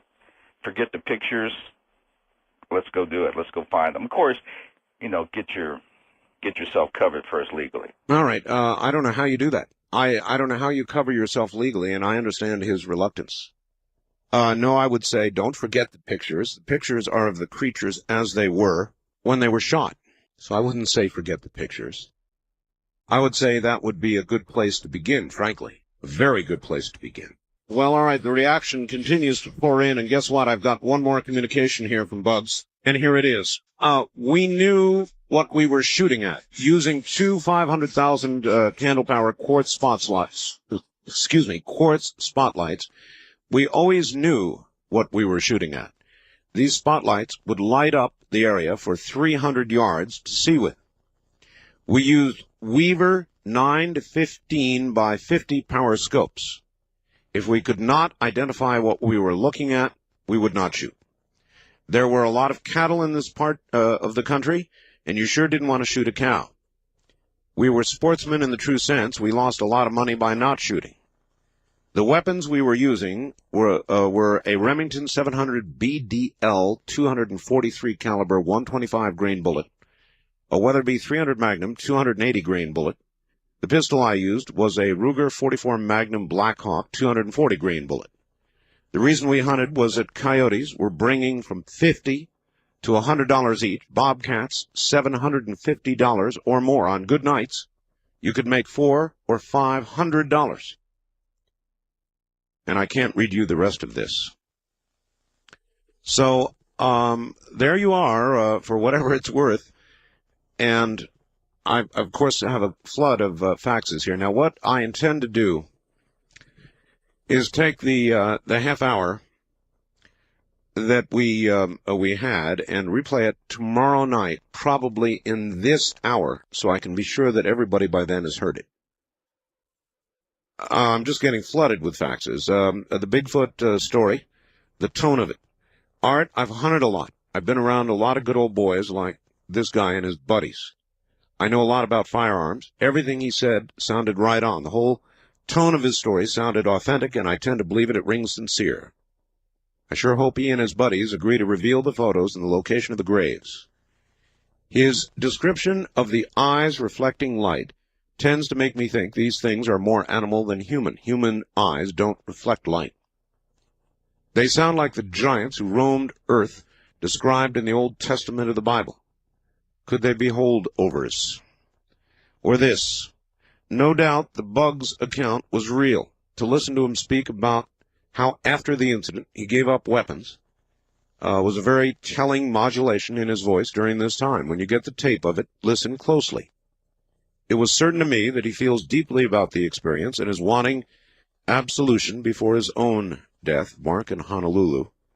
About Bugs and the Bigfoot, another one from Riverside. By the way, hunting deer at night with a light is called jack lighting, and to my knowledge has been illegal in the States for quite some time. Yes, I believe that's true. So, the moral questions aside, the legal questions looming, I personally judge it to be a real story, and I don't know exactly where it's going to take me, but I think it's real. And if we ever want to settle this whole thing, this whole damn thing, with regard to Bigfoot, here is an opportunity, one that I can't let pass. So we'll see where it goes. East of the Rockies, you're on the air. Good morning. Hi, Art. This is Brett calling from Chicago. Hi, Brett. Hi. I'd be inclined to believe the guy about the Bigfoot story. Yeah, I was too. And I'll tell you why. My father was a Marine sniper, recon division in Vietnam. Mm-hmm. And they have the same way of talking about death as a lot of Marines do. And the way he was talking about the way they came upon the thing and hunted it, Yeah. it sounds a lot like a sniper.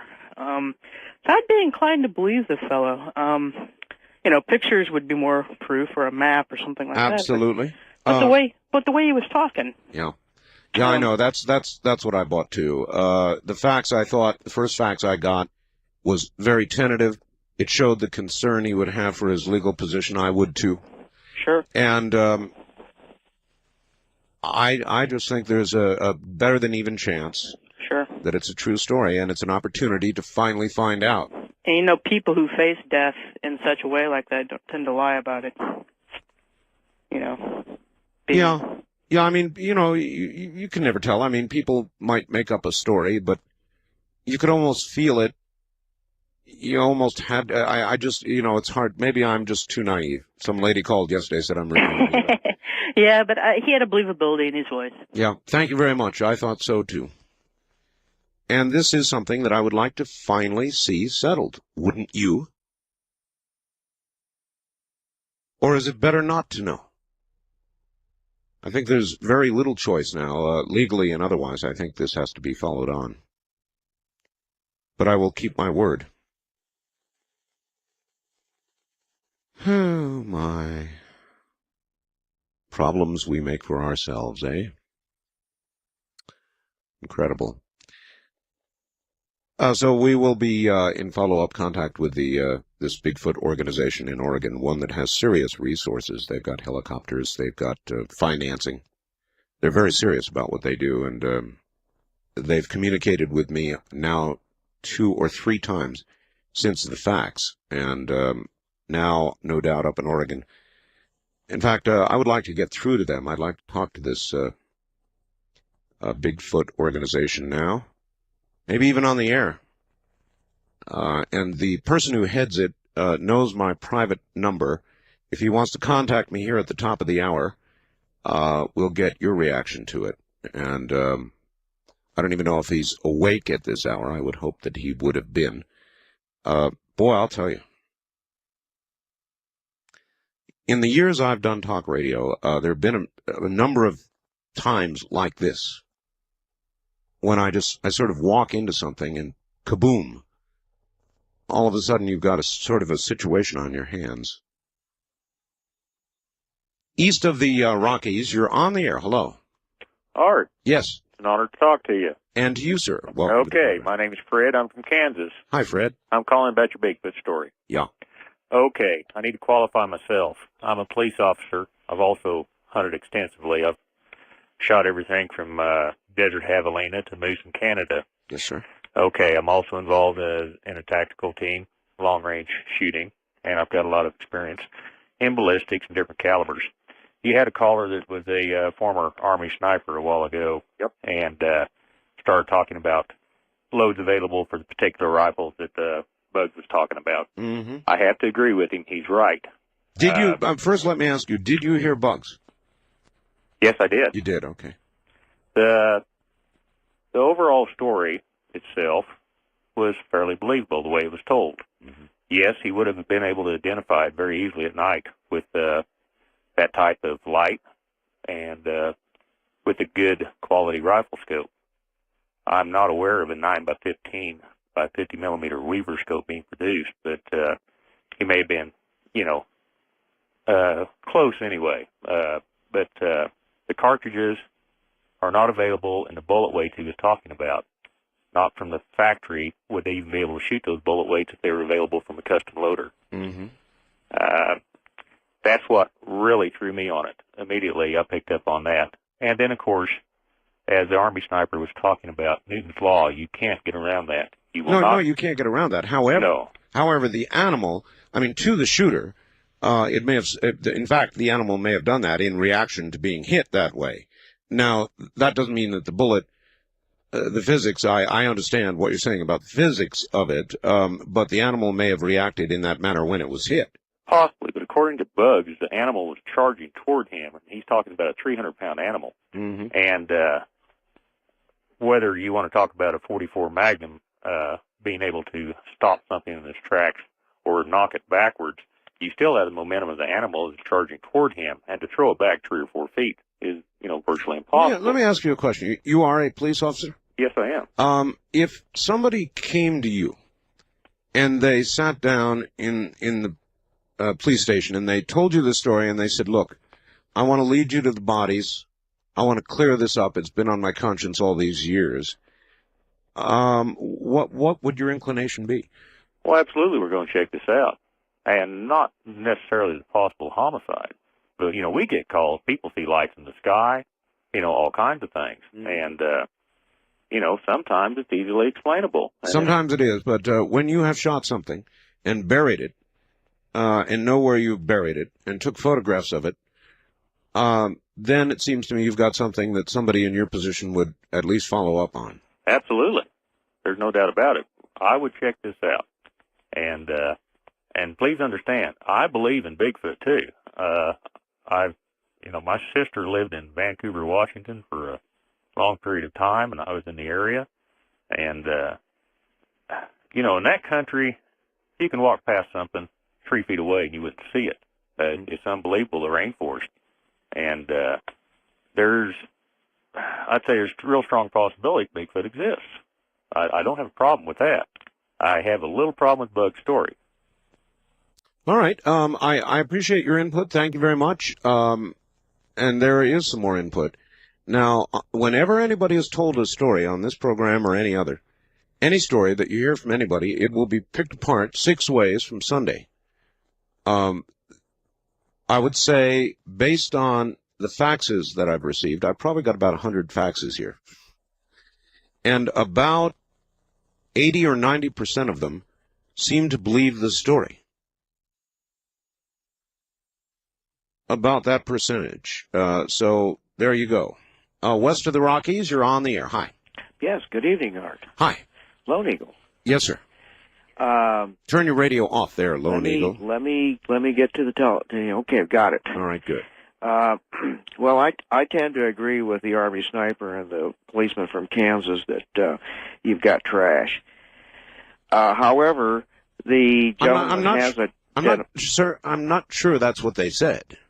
Well, they had some doubts about it. They didn't say trash. No, they didn't. They said that some of the things he said just couldn't be true. The other thing is that I want Bugs to know that based on what he's already said, he's not going to be that hard to track. And if he has, in fact, done what he said he's done, based on his age, he was in his 30s when he did this. Yeah. He should have known better. Not only is he a blight to hunters, but he's also a blight to Vietnam veterans.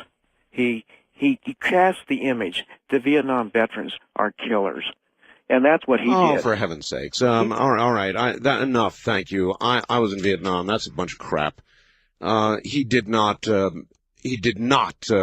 cast some sort of a shadow of all Vietnam vets as killers. That's ridiculous. Look, I'm not a hunter. I don't kill things. But that statement is just asinine. And that kind of makes me angry, if you want to know the truth.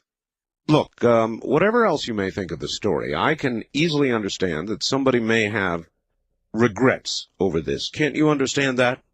Don't you think that you might, if you did such a thing, have regrets about what you did? And the approach that you just came on with, that kind of made me angry. I didn't get that out of it at all.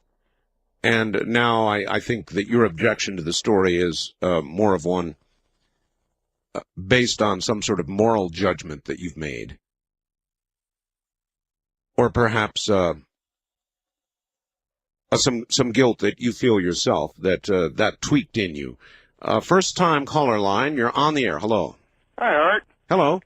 I hate to sound like a parrot, but you are one hard guy to get a hold of. Well, I'm glad you made it. Where are you?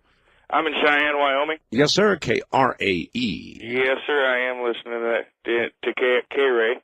I know just a little while ago you guys got hooked up in Laramie, too. That's right. Mm-hmm. But I'm originally from Minnesota, northern Minnesota. Yes, sir. I'm talking about the Bigfoot thing. Mm-hmm. I'm not sure whether he's right or if the story is legitimate or not. That's not really why I was calling. I was just trying to put in a little bit of my input on. I used to shine a lot also myself. I don't know if you know what I mean by shining, but using lights at night to hunt animals. I know. I mean, people, look, we all know that it's done, has been done. People have done it for years. We know it is against the law. And I'm not out to render, some sort of moral judgment on what he did. I'm not trying to look at the story from that point of view. I mean, that's certainly a talk we could have. We could have a discussion about the morality of what he did, but it was a long time ago. It's a done deal. I think now, if we believe the story is true, then we should be looking at trying to get to the graves, trying to get the photographs, trying to find out if it's all real. Yeah, but I don't know. I don't actually think he'll come out and it'd be pretty hard for him to come out and actually do something like that. And the reason why I'm saying that is, like, I wouldn't even. I'm not even willing to give you my personal I over the understand. telephone because I understand. I know. Sir, how old are you? How old am I? Yeah. I'm 32. 32. Let me tell you something about age. As you add another 20 years, you'll begin to reflect on things that you've done in your life. And as you get older, in your 30s, this might not seem apparent. But as you enter the latter half of your life, let's say, you begin to reflect and think about things you've done earlier in your life in a way that you would not when you're 30. I'll just simply tell you that is true. Oh, yeah, I can understand that, and I can relate to it. My father went through the same thing. He can't even shoot an animal anymore, but he used to do the same things before. Yeah. But it's a hard thing to come out and make it public to people, and whether he'd have a lawyer or not, he would still be faced with them kinds of charges. I find it hard to believe he'd get off on that. Well, there is no statute of limitations on murder. Thank you very much for the call. There is no statute of limitations. However, again, I can tell you, I mean, this is personal experience. As you get older, you begin to reflect on things that you've done. And we have all done things that we are sorry for. Things that we carry guilt about. You heard it from a caller here a little while ago. I kind of got angry about that. But we all carry things, we're imperfect beings. And I'm certainly an imperfect being and don't mind telling you that. And I've had moments of serious reflection about things I've done in my life that I'm not proud of. So I understand why somebody would want this off their chest or want it cleared up in their life. Don't you? Maybe in your 20s or your 30s you can't consider that.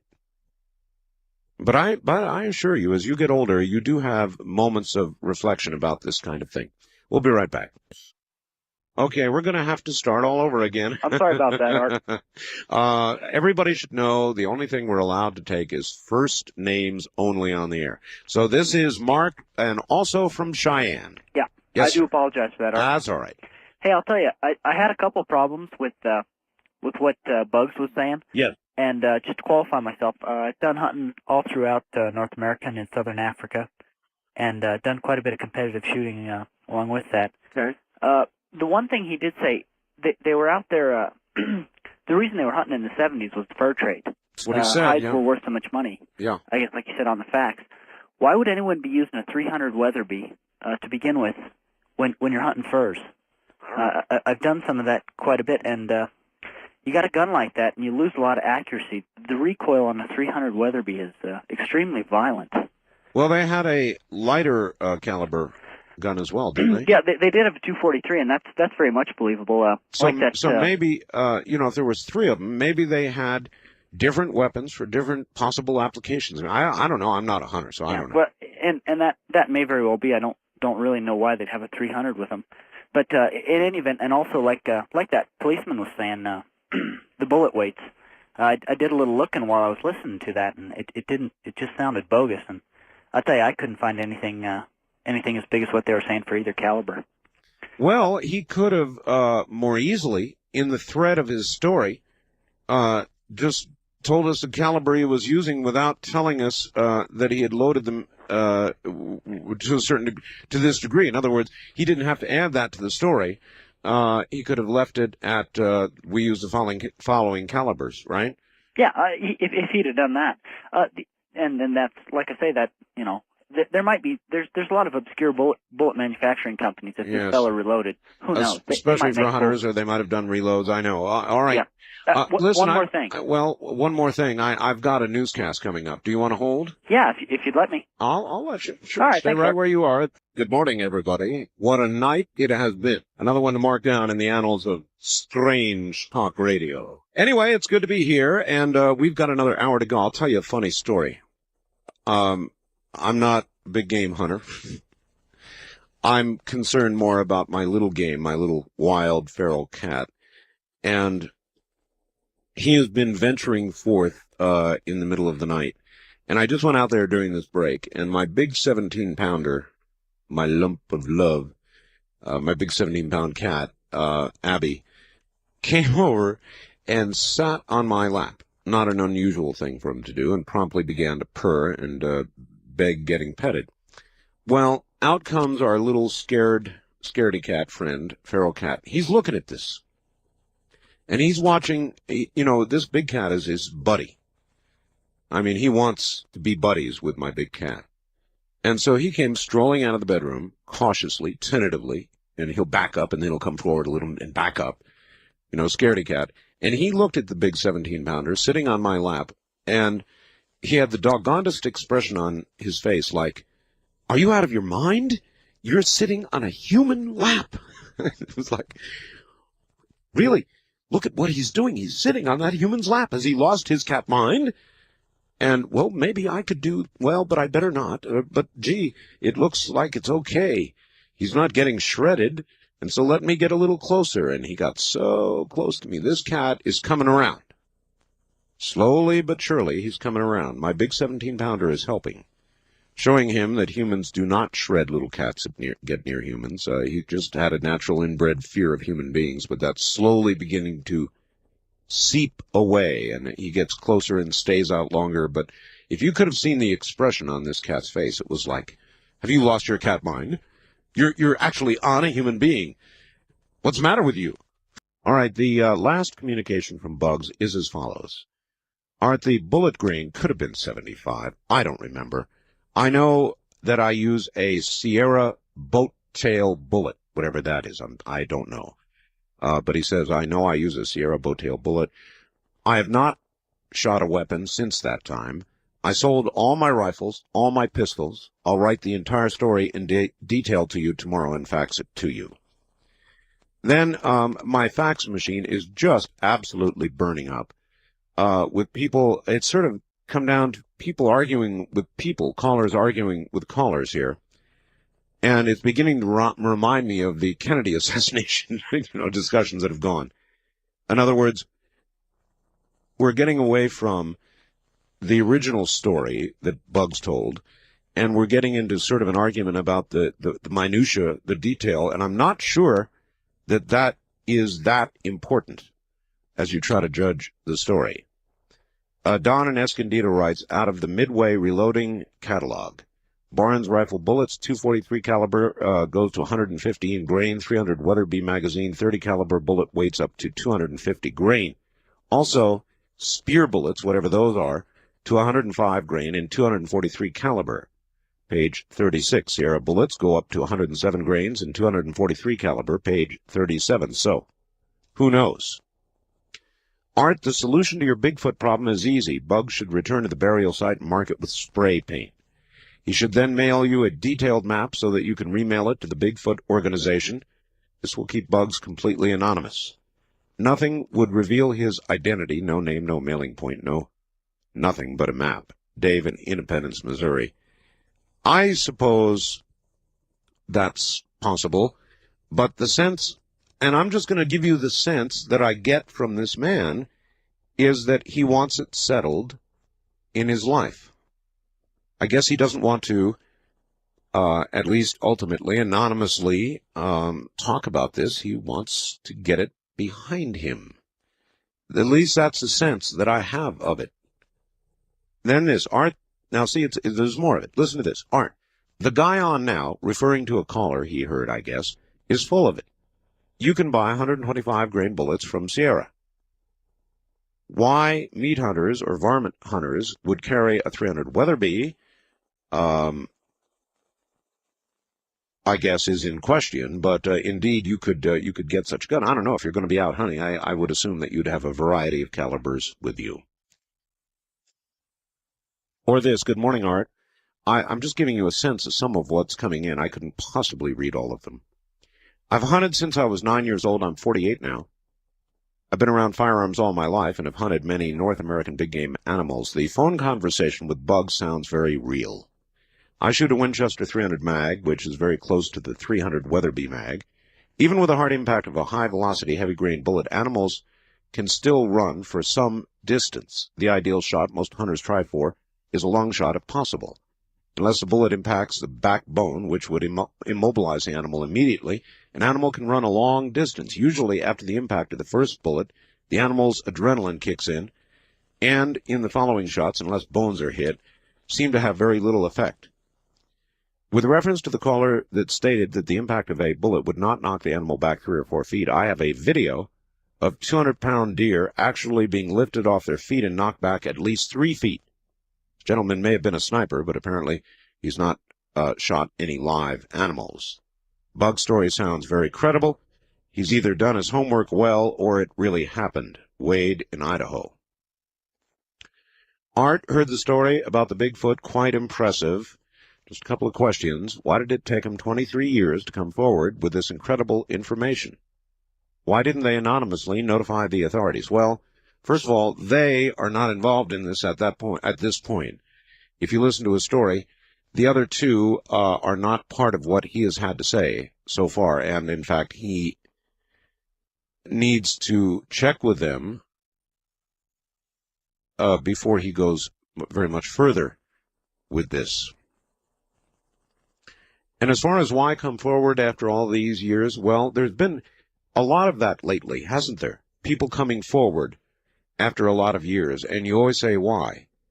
And there really is an answer to it. It's the one I gave last hour, and I'll give you again now. As you get older, you begin to review your life. It is a very natural process, and when you're 20 or 30, you don't think so. But I can assure you, as you reach the midway point, you will begin to review what you've done in your life. Things weigh upon you. You're not alone. it will happen to all of us, or nearly all of us. And so I understand it personally. Or this, finally, and I'll hold it at that. Art, the Bigfoot story was told sincerely. 44 mag hitting a 350-pound object is like me throwing you a bowling ball. The law of physics says you will be moved backward a few feet. So it just goes on and on. You know, we're going to argue over the minutia of this, and I'm not sure that the grain weights and all the rest of it, or how he recalled it, were that important. And he said that, in essence, himself in this last communication. It could have been, he said. This is a guy who, over 2 decades ago, stopped using guns, sold his guns. You're back on the air again. Thank you for waiting. Hey, thanks, Art. With regard to the 44, hey, I believe that, and I really think this guy's story is credible. But the data I have on a 220 grain, and he says he used a 280 grain bullet with that 300 Weatherby. Yeah. You're dealing with almost 3,200 foot-pounds of energy at 100 yards. Yeah. Which is, I mean, that's a lot of energy. Yeah. He's talking that they each shot him 4 times. They shot the Bigfoot 4 times. Yep. That's the only other problem I have. It would depend, like the facts I just got through, it would depend on where the hits were made. Well, and I'm assuming he qualified himself as an Army sniper, so I would assume he's a pretty decent shot. I got to believe that they're hitting most of these shots in pretty vital areas. Yeah, again, we're sitting here picking somebody's story apart in minutia here and saying, well, this or that can't happen, or this can happen, or why didn't this happen? I thank you for the call, but we're getting there's 1,000 different stories and thoughts in the big city about this. I thought overall the story I thought it was credible. But I've been fooled before. You know, who am I? I'm not a hunter. I don't know about all these things. I just know that I thought it sounded credible. And now I really do feel in the middle of this. Morally. So, in that sense, Bugs has managed to shift some of the weight, perhaps. But it's like, I understand that you would want to do that. There are certain things that you just don't want to die with the weight of. That is a really normal human reaction. East of the Rockies, you're on the air. Yes, good morning, Art. This is Randy in Tampa, Florida. Hi, Randy. All right. I missed the first hour of your program this morning. I've been picking up on the rest of it. It seems like to me Bugs could borrow a handheld GPS and go out on that spot and take the longitude and latitude and send it to these people in Oregon with the helicopters. Yeah, you could do any of that. Yeah, I think, though, that if you listened to him, that the object of what he's trying to do right now is to get straight with it, not just to tell somebody where to go dig. Right. But he wants to get personally straight with it. Right. Well, he could come forth later after they found that, if they did, in fact, find any remains out there, because only he would have those numbers. Mm-hmm. And he could prove who he was with his numbers later. Yeah, there's no doubt about it. But I think he intends more than that. And I understand that. Yeah, possibly so. Yeah. But I'd really like to see that thing resolved, because I've been keeping up with it now for 30 years. And, this is one of the, if you class leads, no matter what you think of the story, this is one of the better ones I've heard. And I've been in the middle of this kind of information for years, too. So maybe it goes nowhere, maybe it goes somewhere, but it's a good lead. Well, are you going to replay it again tomorrow night? I am. Yeah, well, I'll be sure to catch that. All right, sir. Appreciate it, all right. Take care. Yes. The answer to that is yes.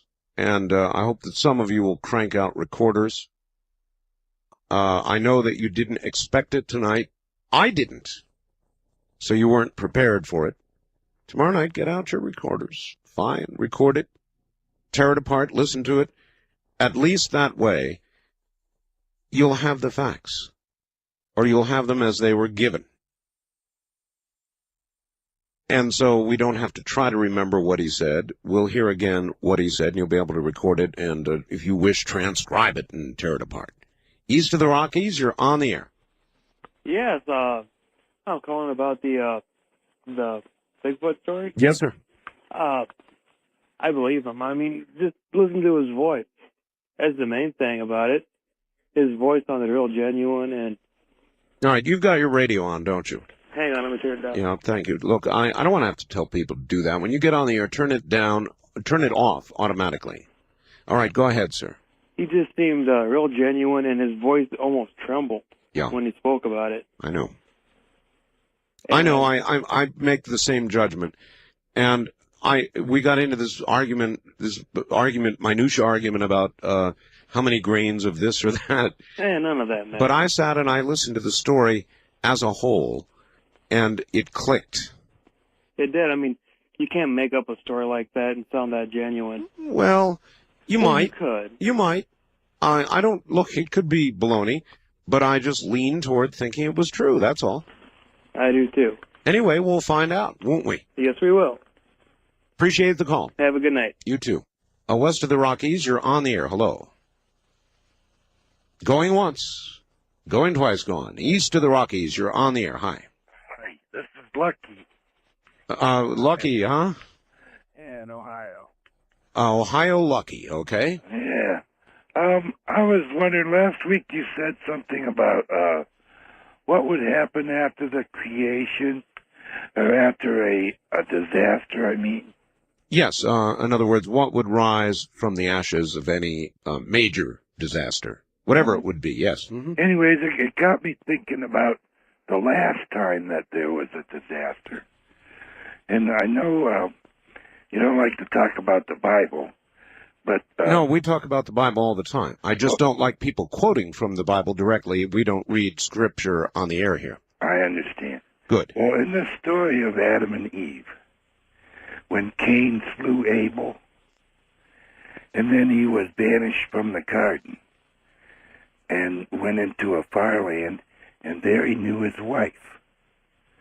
So she must have been on earth at least as old as he was. Doesn't that make sense?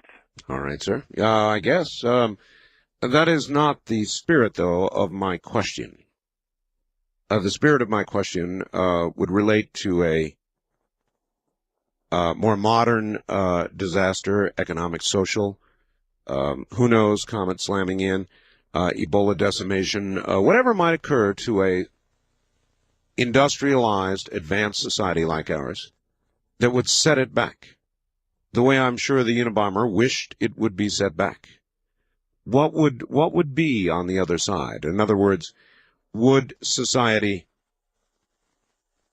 form with a distaste for technological things, kind of like the revolution in China, the Mao Revolution, where people who wore glasses were getting slaughtered. That kind of deal. So what would come out on the other side? What kind of society would come out on the other side? Would that society begin immediately rebuilding its technological base? East of the Rockies, you're on the air.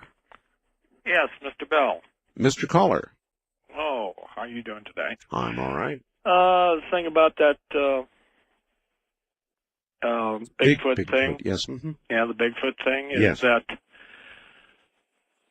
the only way he can really prove it is to come up with the facts. That's what he's offering. And that's all I can say about that. Prove it. Thank you, Mr. Bell. You're welcome, Mr. Yep. Caller. Have a good morning. That's what it sounded like to me he's hoping to do, but I am not surprised that he would be concerned about the legal implications of it for himself. I would. So you'd be sitting there weighing the need to get this off your chest against the possible legal and real world effect that it would have on you and your family. Wouldn't you? Wildcard line, you're on the air. Hello. Yes, Mr. Bill, this is Robert from Lincoln, Nebraska. Hi, Robert.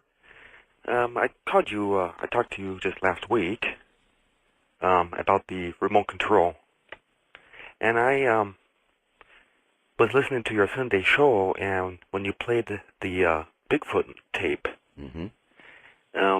I've heard those noises before. Where? In my childhood, I lived in a small little town in Washington called Maple Valley. And Bigfoot, or Big Feet, used to go down by the river about 2 miles away from our home and fish in there during the night. And you've heard those sounds made then? At various times. Well, I'll tell you, I can only tell you this. If I heard that sound, I would be gone, gone, gone. I don't have the apparent, what would be the word, guts of a lot of hunters, you know, to stand there with this high-caliber gun and plug away at something. It would just scare the you-know-what out of me. Very simply. That sound is just, it's one of the most horrible sounds. Let me see if I've got that one queued up. Yeah, listen to this. My guest Sunday said, yes, that he believes is the absolute legitimate sound of a Bigfoot for what it's worth. First-time caller line, you're on the air. Hi. Good morning. Good morning. Good morning. Hi. Hi, Art. This is Fan calling from Central Point. Yes. And I have done some hunting here in Oregon. Believe it or not, my father was a coon hunter in the 70s. I see. And you do a lot of hunting at night, hunting for the smaller varmints with lights. Yes. It's a done thing. My mother was also raised in Northern California, and she's a woman who I think has great conviction and is a very honest person. Yes. And she can tell you stories about going to the river to see Bigfoot tracks. Listen, can you hold on? I've got a break here. Sure. All right. I don't doubt, I've heard so many stories now, that I don't doubt there is something to this. I don't know what. And I don't even know if Bug's story is true. I just know that there are so many reports, there's obviously something to it. We'll be right back. Sure is. Off into some pretty strange territory, once again this morning, as usual. We've got a caller on the line. Let's go back. Thank you for waiting, hon. You're back on the air. Thank you, Art. Something else I'd like to say is I do believe his story. When you're young, you do things that you regret, and I've seen people do some pretty stupid stuff, and Sure. hunting, killing things that they shouldn't. Sure. But and he was a young person, and I can see why he's been reluctant to come forward because of tonight, all of the, what was he do? What were they doing hunting in the middle of the night? Well, I have to tell you, I've done it. A lot of people have done it. Right. We're from small towns here in Oregon where, from logging communities. And hey, we've all poached deer, to feed families. And, in the 70s, there was a lot of money in it. And I've hung out with the guys enough hunting that I can see where the adrenaline rush would definitely get you chasing something like that. Yep. I've got a fax here, and somebody else who believes it, and says, look, the guy who suggested they were hunting for fur really should go back and recall what was being hunted. Coyotes, bobcats, etc., hardly for fur animals. They were hunted for bounty. In some cattle, sheep country, the bounties can go very high. And I think that's right. There were some pretty serious bounties. I recall talk of that when I was younger. But I was never a hunter. I appreciate your comment and everybody else's. But I kind of, naive me. Remember that lady yesterday? I sort of believe the story. I don't know about the minutiae, the arguments about grains of this and grains of that. I just listened to the story as a whole, and I listened to him tell it, and I thought it was real. Guy's not asking for any money for the story. He's not trying to squeeze money out of this somehow or another. The only thing he mentioned was legal counsel, and that I can understand. In fact, here is a fax that is worth considering. If the story is true, this is from somebody named Dan, and he revealed the photos and location of the graves, what do you suppose the legal ramifications would be? Would this creature be considered human or animal? Perhaps somebody in the audience with some expertise in the law could shed light on all this.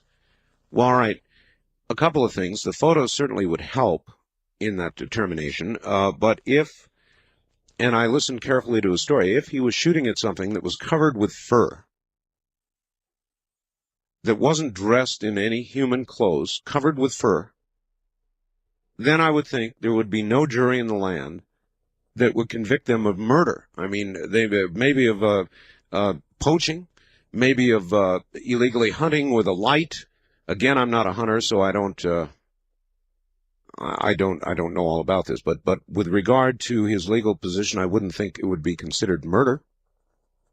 I know there are some people in the audience who would say, look, you shot some sort of intelligent creature, and that is murder. But I would define murder as an intentional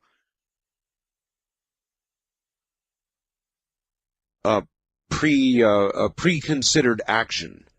Murder involves knowing you're killing a human being, or even an intelligent life form, and that you plan to do it. Isn't that how we define murder? In degrees, there are degrees of murder.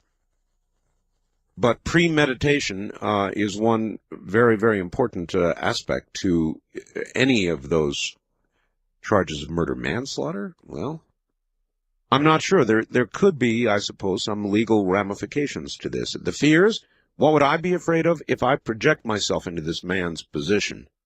They would dig up something. They would dig up some graves. They would do genetic testing. And what guarantees are there? If there wasn't much left, but yet enough genetic material to do a test, and it was close enough to human genetic material, then the law might follow on with some sort of charge. Definitely might. Now, again, I might be wrong, but I believe that with respect to the gorilla, for example, there is only one tiny part of 1% of genetic difference measurable. It's a definite difference, but it's very, very small. And so something in between a human being and or some link might come up genetically looking about the way we do. So I would have concerns. East of the Rockies, you're on the air. Hello. Yes, Art. Hello. About your Bigfoot story? Not mine. Oh, whoever. Yeah? The only thing that bothers me about the deal is they say they were there hunting for varmints for money, and I mean, that would pay pretty good, I would think, a Bigfoot. So, that kind of about the only thing I'd think about it. Well, it would depend on how you thought about it. In other words, that was not a creature for which a bounty was offered. Well, but still, I mean... he said in his letter, he said that, let's see, coyotes were bringing $50 to $100 each, bobcats $750 or more. On good nights, you could average $400 or $500. So that's a significant earning for a night. But I would think that a Bigfoot would bring a lot more with that, with publicity and, I mean, it'd be like a big game deal, it'd almost be if you listen to catching the Loch Ness Monster. Yes, but if you listen to what he said, he was not entirely sure he had not shot a human. Well, again, humans aren't covered with hair, and humans don't bring bounties; they bring charges. Right, but he clearly stated that it wasn't human. Well, he didn't clearly state it. If you listen carefully, he said the face looked like a cross between a human and some other animal, but that the organs, the sexual organs, the other organs were the same as human, is what he said. Mm-hmm. I think I'd have skinned it and mounted the head on my wall myself. All right. Well, thanks for that wisdom. I'd have skinned it and mounted the head on my wall. Boy, a lot of big game hunters out there we're talking to this morning. Such wisdom. I'd have put the head on my wall. West of the Rockies, you're on the air. Hello. Going once. Going twice. Wild card line, you are on the air. Hi. Charlie, liberal in California. Well, then again, there are some heads that would look all right on the wall. Yes, Charles. First of all, I hate hunters. I think they're animals, vicious Neanderthals, very, very backward people. Bad. Someone who could get enjoyment out of shooting an innocent creature, I think, is absolutely disgusting, perverse. Anyway, I had a personal question for you. You know, we were talking about this virus, that infected the primates.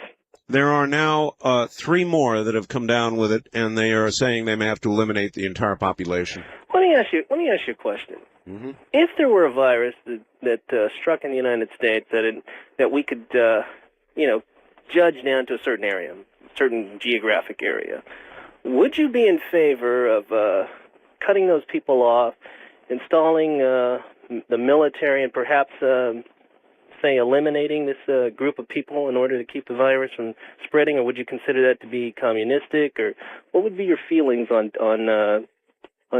dealing with that? Yeah, you're describing the scenario in outbreak. Exactly. What are your feelings? It would depend on what the scientists were telling me, Charles, but the bottom line, of course, would be if there was a near sure result that the general population would be infected, that 90% would die, then you would be weighing the rights of the many versus the rights of the few, and I think that gives you your answer, but it would be very hard, Charles. Well, yeah, I would agree with that to an extent, and I think, unfortunately, there are people out there who do not understand that people in the government sometimes, including the president on down, sometimes have to make decisions between two evils. One being terribly evil, the other one being not as evil. And sometimes you have to make that decision. It's not a good decision. Well, sometimes, Charles, people in the government view as evil things that you, I, for example, might not. Exactly, and sometimes they make mistakes like that. But I don't think they're made out of maliciousness. I think that sometimes people with good intentions make terrible mistakes. But this is a situation. Do you think? They asked Janet Reno this the other day on Meet the Press on Sunday. If you could go back and do it again, would you do it differently? Let me ask you that about Waco. I've heard you spout off on Waco a million times, but if you could go back and act in a different way from the government's point of view, would you? You want to know something? The only mistake the government made, in my opinion, was using the military vehicles to take down the building. And I think they should have done better investigative type work and maybe try to get him outside. But once those people took over that building, my belief is that they waited 50-something days, which is showing extreme patience. So I don't know. I think that you wait long as long as you can, but then you have to take some type of action. I think 50-something days is very, very long to wait. So my analysis of it is that the military vehicles were wrong, but I can't blame the government. I don't think they were completely wrong in this. Do you think that there will be? I think they were very patient. Do you think, just your best guess, do you think there'll be repercussions this April 19th, this Friday? Yes, and I think some people are going to blame. I don't think you'll have anything as big as what happened in Oklahoma, but I think you'll have some small incidents, and I think it's terrible how people blame that on the government. I'll tell you this though: if you have another Oklahoma, you are going to have a semi-civil war in this country. I know. And who you have to blame it on? Yeah, blame it on the extremists because it's not the government's fault. All right. I agree with that last part. Another Oklahoma-sized incident, God help us, would bring about. He said a semi-civil war. I don't know what it would bring. It would bring something awful. Is it possible? Yes. Oh, yeah. Is it probable? I don't know that I'd go that far. Possible? Definitely. It's got to stop. The collision that I've been warning and talking about for so long is inevitable if we don't change our direction. I just see it coming, and I've described it as two freight trains coming at each other with unstoppable motion and inertia. And I've not yet seen anything that's going to get in the way or prevent the collision if we continue on this course. Now, back to the phones. First-time caller line, you're on the air. Hi. Yes, Art. Hi. Ed over in L.A. Yes, sir. Last night you were musing on the support that Clinton is evoking from the female population? It's about a 27-point difference between Clinton and Dole as far as females are concerned. Yes, During the one of the campaign debates, the CNN people set up a set of people, female on one side and male on the other, I guess. I remember that, yes. And they all had little buttons they could press. Right. When they did that, in the campaign discussion, somebody, was putting up a point about education. Yeah. You could always see the female line head upward, depending on what was being said. Right. And it seems to me that if you look at the photo ops that the president and the first lady have put out for the last 6 or 7 months, being in classroom settings or having children in the Oval Office behind the president when he's signing something or other. Yes. He's sending out messages to the female population. And it seems to me that that's reaping benefits for him. Well, that just shows that he knows what he's doing as being a politician. Now, I remember, and I know you do too, Ronald Reagan, George Bush, other Republican presidents who have at various times during signings of bills lined up police officers behind them and other groups that they thought would be favorably received, right? Exactly. Mm-hmm. That's why I'm. No, it's a good observation. Thank you very much.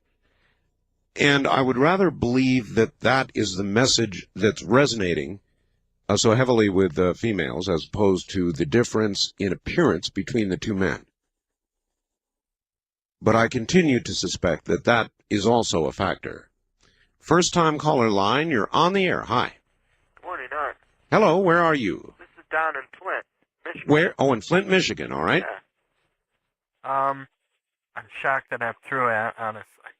I've been trying so long. Well, you're in. Great. Have you got any information regarding the decoding of the Beacon Stone artifact?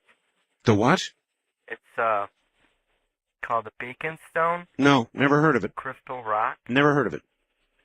Well, there's a guy in Seattle that's decoding it on his computer. Getting images from it. Oh, no. Now I've certainly heard a lot of stories about objects, particularly crystal and glass, that they speculate are able to retain a sort of a memory, an image, possibly even sounds or pictures. I know that sounds odd to a lot of people, but there is a lot of work being done in this area, and crystal would have particular properties in that vein. Yeah, that's what's coming out of it. Yeah. Kind of, pictures. Well, that's very interesting. I'll see what I can find out about it and follow up on it. But yes, there is quite a bit of legitimate research now being done into the retention of memories or sounds or visual images with regard to material objects. It's a really weird science, but believe me, they're doing a lot of research. So I'll check into that one. East of the Rockies, you're on the air. Hello. Hey, Art. Hello. This is Larry, Mobile. Hello, Larry. Mobile, Alabama. Yes, sir. Are we still on the air? I hope so. Yeah, I can't get you here. They they take you off at 4 a.m. Well, that's because they go to a morning show. I guess so. About the Bigfoot thing. Yes. I dabble in photography, and it just seems like he mentioned Polaroid pictures. The only problem there is they could be doctored up slightly. Well, I thought that Polaroids were generally, particularly then, if you could date them, very, very difficult to doctor.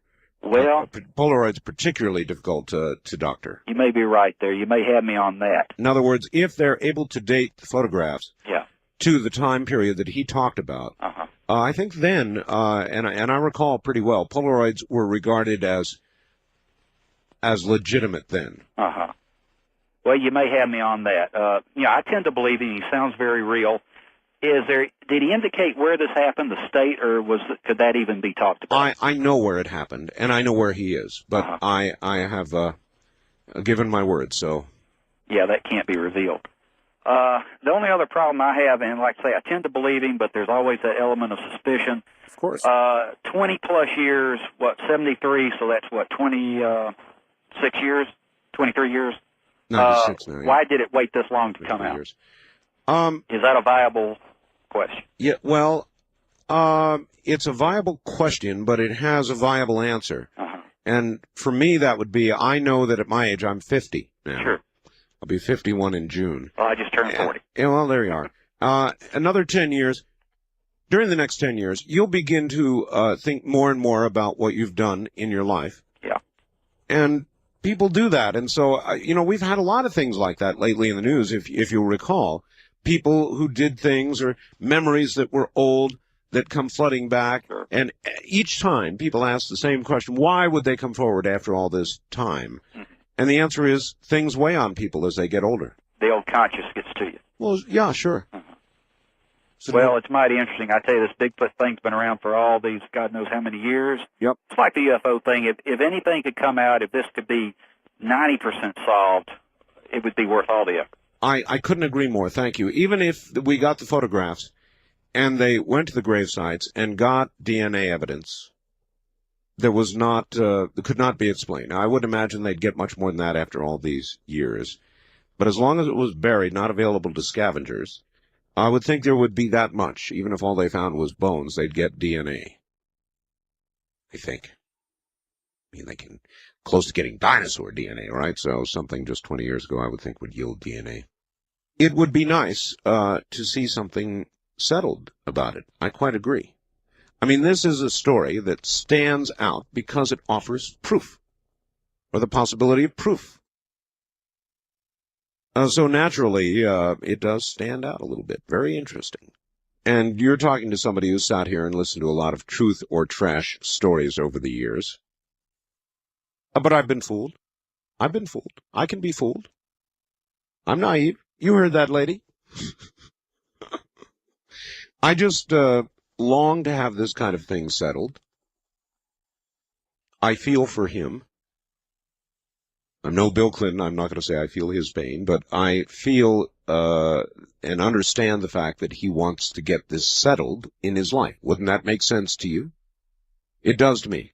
I think after having listened to this tonight, I'd probably have the same reaction, Bugs. Frankly, listening to people, I probably would have the same reaction. Good night, America. Good evening, everybody. This should be quite the program. As promised, we will have Robert Monroe of the Monroe Institute here. What an honor that is. Dr. Monroe, actually Robert Monroe, just Robert Monroe. Coming up next, he'll tell us about the Monroe Institute. Have you ever wondered about travel? Not the type you take on a domestic airline, but the type you might take from your own body. Robert Monroe did. He'll tell you about it coming up. You're listening to Dreamland on the CBC Radio Network. I'm Art Bell. Well, good evening, everybody. The Monroe Institute travels from the body. The Monroe Institute was founded by Robert Monroe, a former broadcasting executive who began to undergo spontaneous experiences in 1958 that drastically altered his life. Unpredictably and without willing it, Mr. Monroe found himself leaving his physical body via a second body to explore locales unbounded by conventional concepts of time and space.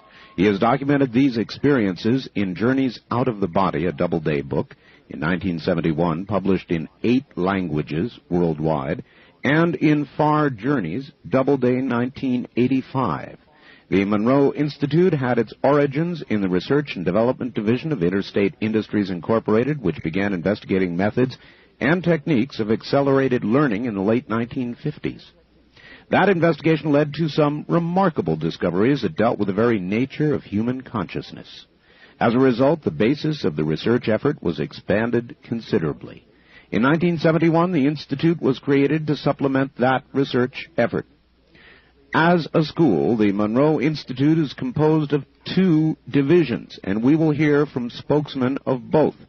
The Education Division, which conducts classes and seminars and disseminates tapes and other materials in direct application of the methods it has developed. And the Research Division, which conducts ongoing studies in enhancement of human consciousness and the development of methods and techniques that may result in practical use thereof. And that is from a Monroe Institute pamphlet, and here all the way from Faber, Virginia, is Robert Monroe. Mr. Monroe, welcome to the program. It is an honor. Well, I'm glad to be here. Gee, do we have more than one person on the phone line here? Because it's very weak. It's very weak? Very weak, yes. Well, we can take one out and see what happens. Okay, we're going to have to do that because I can't hear you. Better now? That's a little bit better. Are you now the only phone line on? Now I'm the only phone line on. Oh, that is much, much better. All right. Much better. Anyway, welcome. It sure is an honor to have you here, Mr. Monroe.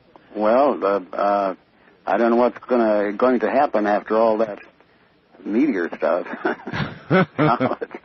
Yes, isn't that quite the occurrence? That was very, very interesting. Mr. Monroe, if you would please take us all back and tell us how this began for you. Well, it's an odd thing because it was unexpected. Is the better way to put it. Back in 1956, my company was looking for some diversity type of things to do, so we got the idea that perhaps we could in turn help people learn during sleep. So being a specialist in sound, because of all of our company history, we in turn obviously began to use sound. First thing we found out, in order to help people to get to sleep, we got to get them to sleep. So what we did was develop some particular sound waveforms that help people go easily into sleep. And then we were beginning to test that after that. I being one of the chief subjects, that we started in 56, and in 1958 I began to notice some odd effects of it. Oh. And it was a funny kind of vibration, and that's what it felt like, except it wasn't a physical vibration. And I went to my favorite doctors and so on, and they said, "Oh, no, you're fine, don't worry." And so I finally had the courage to wait to see what this, instead of forcing myself out of this vibration, I finally said, well, if it's going to kill me, I'll let it kill me, and I'll have to try it. So I stayed with it, and after about 5 minutes, it faded out. And so, therefore, I tolerated it when it went from, and it didn't happen every night, maybe, once or twice a week or something like that. So I would wait till it completed, and then after it was through, or faded out, well, then I'd go to sleep. And on one fateful night in September of 58, I was on a Friday night waiting for this to fade away so that I could go to sleep calmly. And in the midst of that, I began to think, well, tomorrow is Saturday, and being a sailplane pilot and member up in the New York area, I was thinking that a cold front had come through, and there'd be a nice, beautiful ridge lift and thermals the next day and on a Saturday, and I'd be flying around in gliders and sailplanes. And as I was thinking how nice that would be in the sense of soaring tower that there is in a thermal in a glider, all of a sudden I felt myself bumping against something. And I looked around, and to my surprise, I was on some type of flat surface. And I said, I wonder what this is. This is a strange kind of dream. I'm fully conscious. And then I looked around, and I thought, well, this is a strange thing to dream. Here's the thing that looks like a fountain coming out of the floor, as it were. And then I suddenly, with a shock, realized that what I thought was the fountain was the chandelier in the bedroom. Oh, my. And so I turned with utter astonishment and rolled over, and in that bumping against the ceiling, I looked down, and there in the bed below, there I was in the bed below, and there was my wife lying in bed beside me. Except as I saw it at first, I didn't think that. I didn't recognize myself because here I was bouncing against the ceiling. So my first thought was, what a dream. I wonder who I'm dreaming is in my bed with my wife. And yes. After sudden little closer look, and I'm still against the ceiling. I realized this is the man in bed with my wife was I. So I was frightened. I said, I'm dying. This is a dying process, and I'm not ready to die yet. So I fought my way vigorously, swimming down through the air, as it were, and somehow popped back in my body. And I sat up and looked around, and there's my wife soundly asleep. And I looked up, and there's the ceiling with a chandelier. And I obviously didn't get to sleep that night. What an incredible experience. Now, you said that you were experimenting with some sounds or some audio in order to assist you with sleep. Can you amplify on that? What were you doing? And this was a pattern that we had developed, but I hadn't done anything with it for over a year, and nobody else had anything remotely like this particular effect. Okay, so it was not due to that, and whatever was occurring to you was utterly spontaneous? It seems that way. In other words, we were looking for any types of possible answers, and that was when we thought, well, that would affect other people, because we had about 100 subjects that we had used in it, but it didn't affect anybody else anywhere, not even the semblance of it. So anyway, excuse me, the most important thing was that I was so sure that was a beginning of a dying process, and I was terrified. And you can't imagine how terror-stricken one can be, or panic-stricken, because every time after going to the doctor and not finding still any interesting comment about it, I had great trouble of letting myself let that happen and finding that if I released or just let go a little bit when that took place, I would float out of my body. And each time I thought I was dying. So anyway, that went back into more physical exams, and I finally got the courage to go to a doctor, a psychiatrist friend in New York named Louis Wolberg. And he said, well, he says, I can tell you one thing. He says, I know that you're sane. I know you too well, so don't worry about any psychotic thing, because you're not that type. Well, I said, well, what'll I do? He says, I don't know.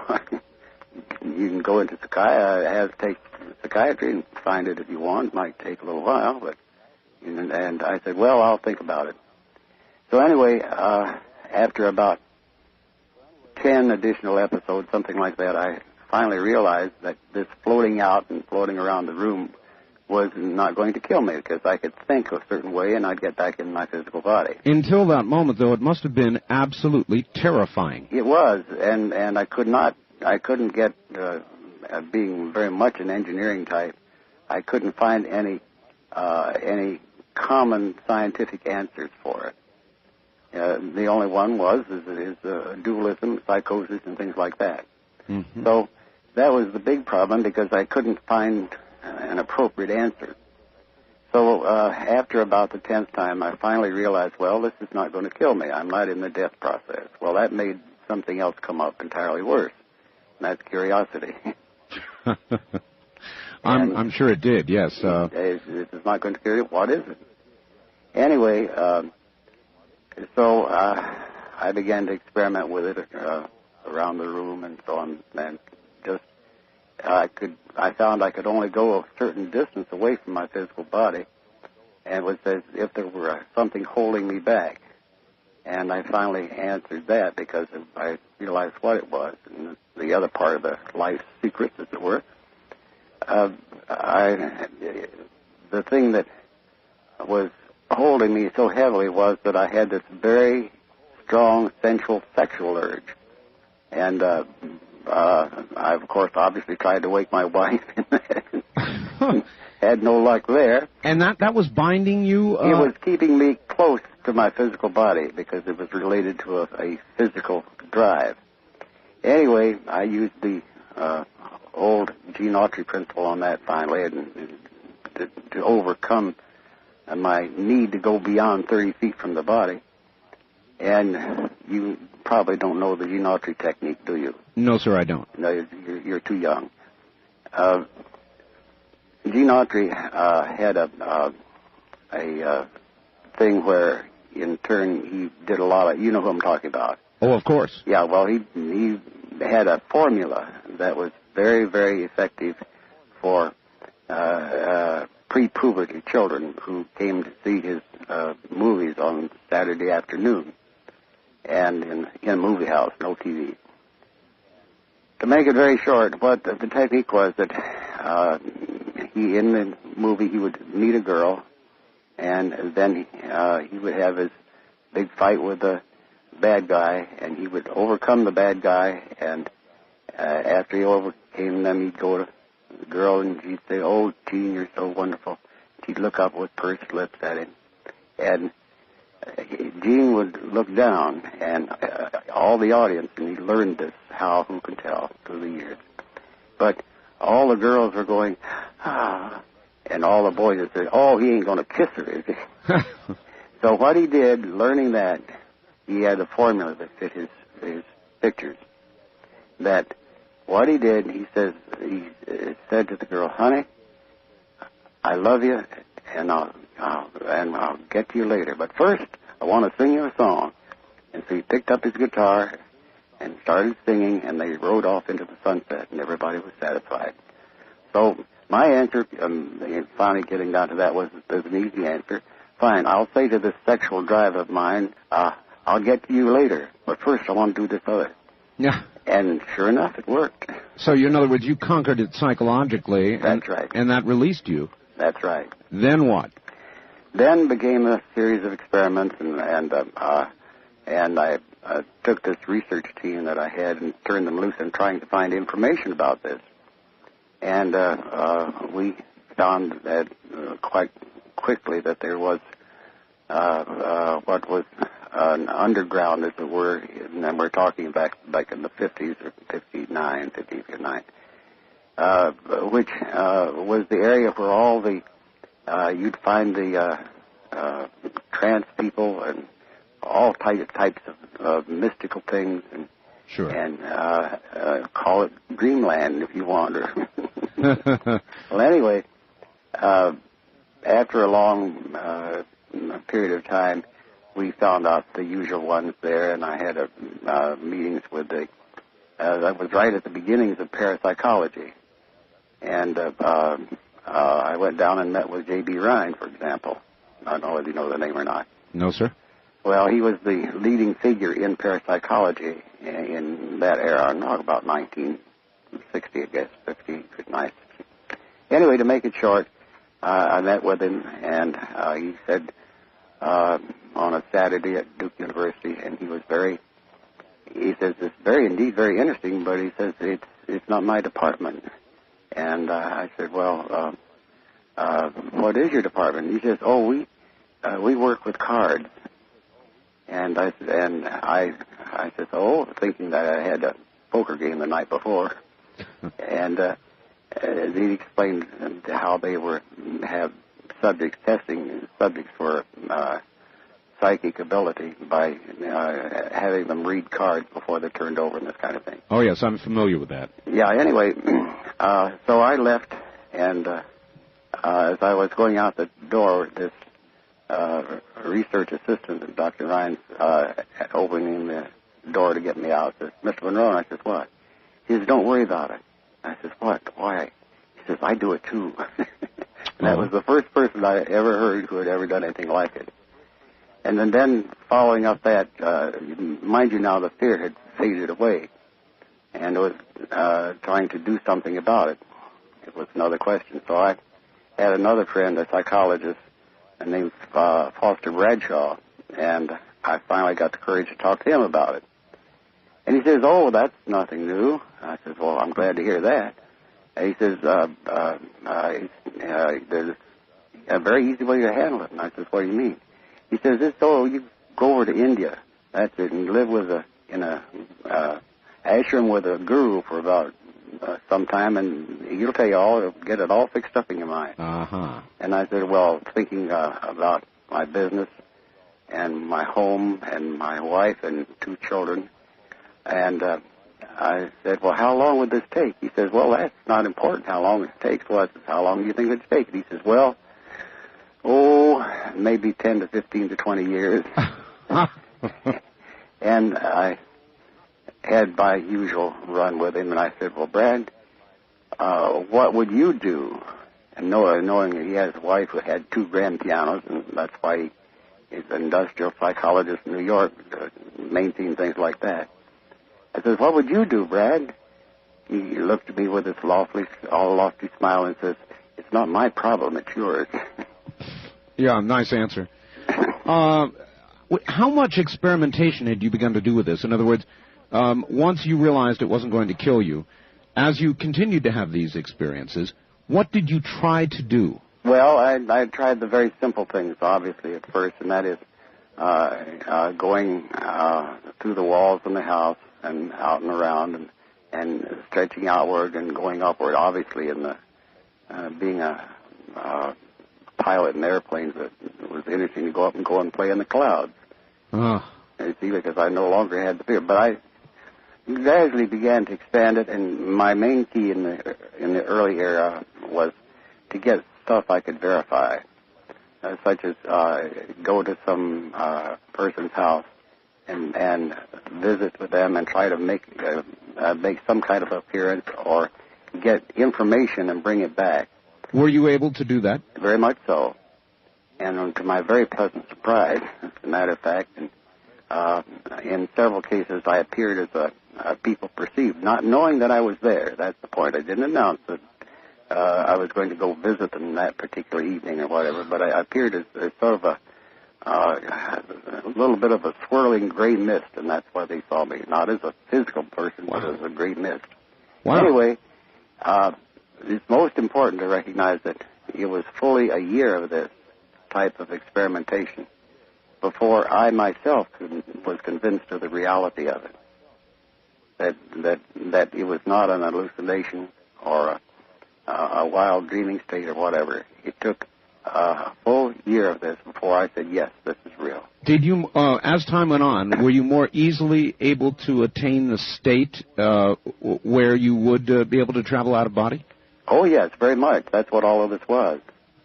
And then I got, as we moved into the early 60s on it, well, we began to do all different types of experimentation on going to the coast and back and everything else. That's remarkable. Mr. Monroe, hold on just a moment. We'll be right back to you. We're interviewing Robert Monroe of the Monroe Institute. This is Dreamland. Mr. Monroe, if you are there, we are now right at the top of the hour. And so we're going to pause for about 5 minutes and do the news and so forth and so on, and come right back. So stay put, relax for a few minutes. We'll be right back to you, okay? Very good. All right, great. Mr. Monroe, Robert Monroe of the Monroe Institute, back in a moment as we talk about states of consciousness that perhaps can be achieved by you, perhaps by everybody, if only they knew how to do it. Talk about inexpensive travel. This is Dreamland. Well, we will continue with your calls and begin your calls shortly. My guest is Robert Monroe of the Monroe Institute, and he's been describing a very early experience, or a series of experiences he had with journeys out of the body. And this is really, I guess, the genesis of the Monroe Institute, internationally famed for what it does. And Mr. Monroe, are you there? Oh, I think I'm here anyway. Oh, you are, although I suppose with you one never knows for sure. No, they know for sure. I've gotten past that now.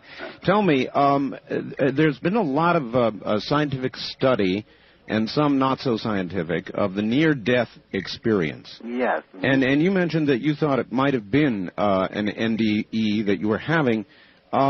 Is there a relationship to the NDE? Not in the sense that it's commonly been researched in recent years. It's a different kind of thing. We were very methodical. You got to understand that simultaneously with all of this, I in turn was operating a company, and we moved out of the broadcasting program production, and instead of going to the West Coast, we moved down to where we had 3 radio stations down in Virginia and North Carolina. Mm-hmm. And we set up a facility here and began a very serious research. And the first thing that we found out was that conventional science did not have any means of measuring anything like this at all. Right. The closest thing was the biological and electrical science, and we got into those relatively early. But in going down to Virginia, then we did set up a research facility where we could indeed see if it was possible to measure other people in similar states. And in the beginning of that, we enlisted a PhD doctor, young friend, who's been a friend ever since, back in the 60s. And we began some very serious experimentation.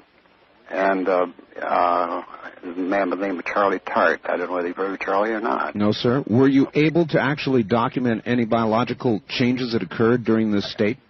We began to match them up, and we found that, generally speaking, we also developed methods and techniques, but we had an average of about 8 to 10 subjects that we were using constantly in the 60s and 70s down in Virginia, in Richmond, and then in Charlottesville. Incidentally, what brought us into Charlottesville is that we got into the cable business. Oh, yes.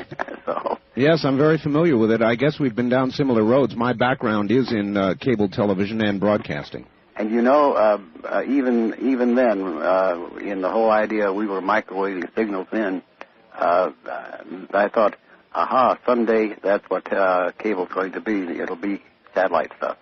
Anyway, to make it short, there was no means of measuring other than the conventional signals. And we found one of the things, there were two states that came out biologically, and by that I mean chemically and electrically. One of them was dreaming sleep, and that was when one was near the physical body. The second one was stage 4 sleep, which is deep sleep, delta sleep, and that is when the major activity in what we coined the phrase, and it became generic. We didn't like to call it the old phrase of astral traveling because it had too much of a mystical flavor. Mm-hmm. So we coined the term out of body, which has now become generic, as you know. But what we found is that these extended distance type of activity all had to do with stage 4 sleep. And if I might, Mr. Monroe, how were you actually able to document that? If a person is there sleeping, how do you correlate the time of the out-of-body experience with a particular state of sleep? Well, it was very simple. In the 60s, it became a lot simpler than it might seem at first. We took various types of body measurements, electrical measurements, and occasionally then we got into EEG patterns, but we did not have the equipment at that time to be able to do it properly. Anyway, what we found is that when a person was in one stage of sleep, our subjects who in turn became proficient, I might add, in performing this out-of-body, we took readings on them in these activities that they were doing and matched them up with the biological signs of these two different stages of sleep. And this is where we began to get the connection that led us to really where we are now. But through those early periods, we did some of it. We did at UVA, for example, back in the early days in the 60s, and that's where we at least got the beginnings of working on an EEG pattern. Out of that, we attracted attention from various scientific people as a result of just simply word spreading that we were looking at something from a different point of view as against a strictly mystical approach to it. How was the conventional scientific community reacting to your work then? They reacted with a great deal of skepticism until one and more of them began to experienced the thing through the system that we were slowly, painfully developing. And it was kind of a thing that working on a means of getting past the hard rocks that I had encountered. And the first one, of course, is fear, and the second one is the reality of what it is. And it didn't take nearly so much work to have people determine the reality. And we're not talking about college students, which are often the typical subjects. These are people that one way or another had heard about what we were doing and became interested in it, like physicists and psychologists et al. And that was the beginning back in the 60s. And moving slowly through the 60s, we developed means of inducing these various states. And in inducing those states, we got it very simple. The first one was, and we gave them labels so they would be impartial in terms of states of consciousness. And the first one was very simple. We called it mind awake and body asleep. And this is what we call focus 10. And so we did establish these different types of states of consciousness that we could induce by using these various particular sound patterns. And so by the 70s, we had it had spread simply because the word would get out to among the scientific community, and those who were curious or had something similar happen to them were attracted to our work.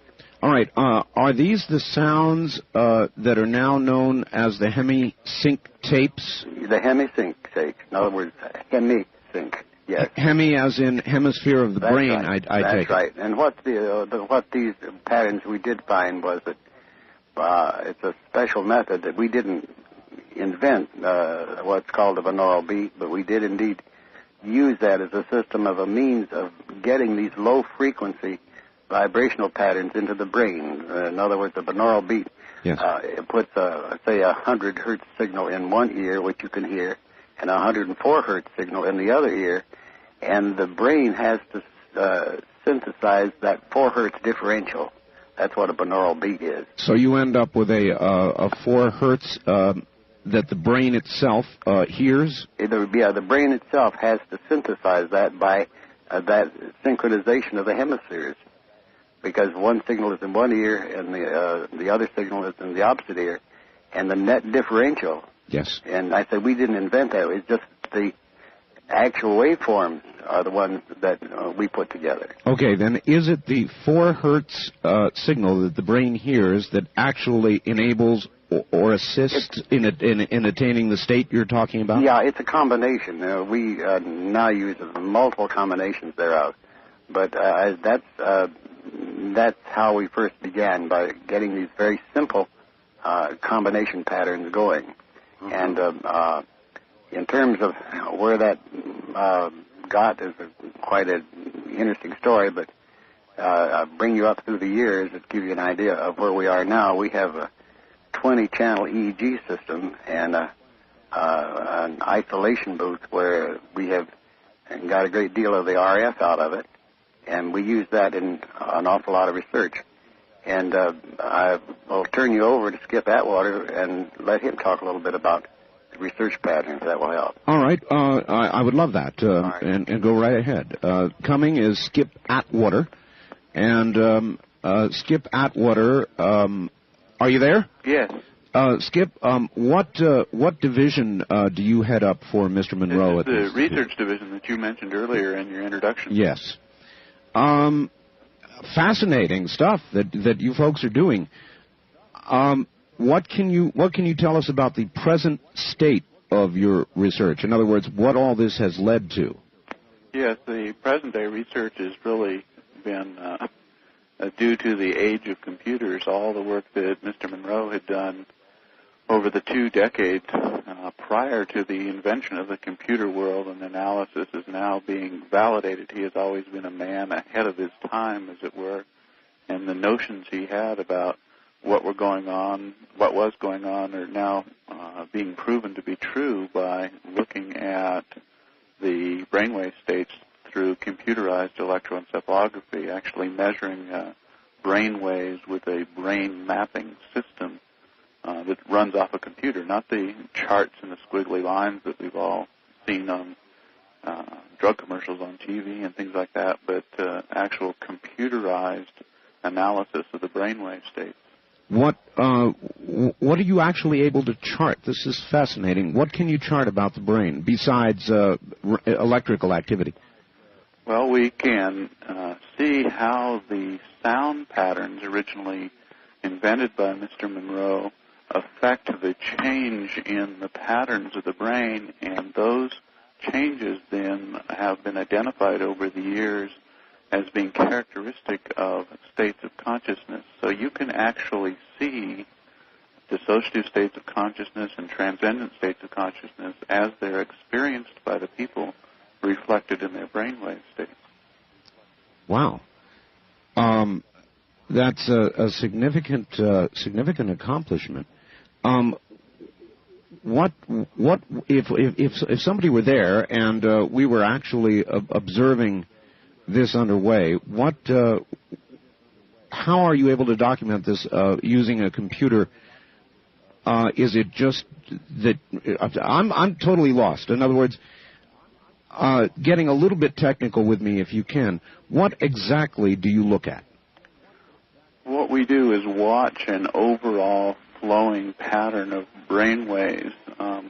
The brainwaves are the result of electrical neuron firings in all levels of the brain and are reflected up on the scalp as activity of the brain. Not all things actually occur in the neocortex, or that gray layer over the top of the brain. The brain is active electrically in regions down deep inside. So what you see as the pattern and activity on the top of the scalp where we put our electrodes is a result of all that activity in the brain. So it actually takes the computer to figure out all that information. Right. But that is, in essence, what an EEG does as well, is it not? In what way does the point you've come to differ from an EEG? Well, this is the state-of-the-art of EEG work in terms of analysis. It's not just the squiggly line graphs. You can take and make a map of activity, a color topographic map, like you might see a weather map of the United States as the clouds pass over it and the weather fronts pass over it. You can see that same type of information passing over the scalp and over the surface of the brain. And by analyzing those changing patterns, based on known concepts of brain activity, you can see the states of consciousness change as people move through them in response to the hemisync system. All right. When somebody achieves this state and is in fact traveling as Mr. Monroe has, yeah. What changes do you document? People usually start out with what we call the alpha state, where in the back of the head there is high amplitude alpha as they're just laying there resting before moving into this state. That pattern changes as they move into what the sleep researchers call stage 4 sleep, and what the consciousness researchers would call a dissociative state of consciousness, or dissociating from the physical awareness of the body. That results in a high amplitude delta frequency happening right on the top of the head. Wow. All right. That's quite incredible. And so where do you go from here in your research as you're going to, I'm sure, continue to try to document this? What is ahead for the Institute? Well, the first task 5 years ago, when all this became a feasible thing to do, to actually map the activity of the brain as it responded to the stimulus of the hemisync process, was to improve the tapes by measuring the population of people and then changing those patterns slightly and improving the process that Mr. Monroe had discovered some years previously. Uh-huh. I want to ask you a question. Do we have more than one telephone online now? Right now there is, yes. Yes. Could we, I'm sorry to ask, but would it be possible to have just one phone at a time online? It's reducing the audio too far. All right, hold on, and I'll get off. Well, by all means, come back. I'll come back. All right. Is that a little better now? That's quite a bit better. Yes, thank you. All right. The situation has kind of progressed from there, and now we are able to record the brain waves of people who have specific talents like Mr. Monroe's for traveling out of his body. But included in that are other human talents like a concert pianist or an architect or a noted author or computer programmer. And by mapping the patterns of those, we are trying to develop sounds that might be able to pass these talents on to other people. Wow. Now, that's quite a line of research to be following. How are you able to, and I'm really wandering around here because I don't know what I'm really don't know what I'm talking about. So excuse the ignorance, but how are you able to map, for example, somebody with a great computer talent or somebody who's a concert pianist, and what differences are you able to note between that individual and anybody else?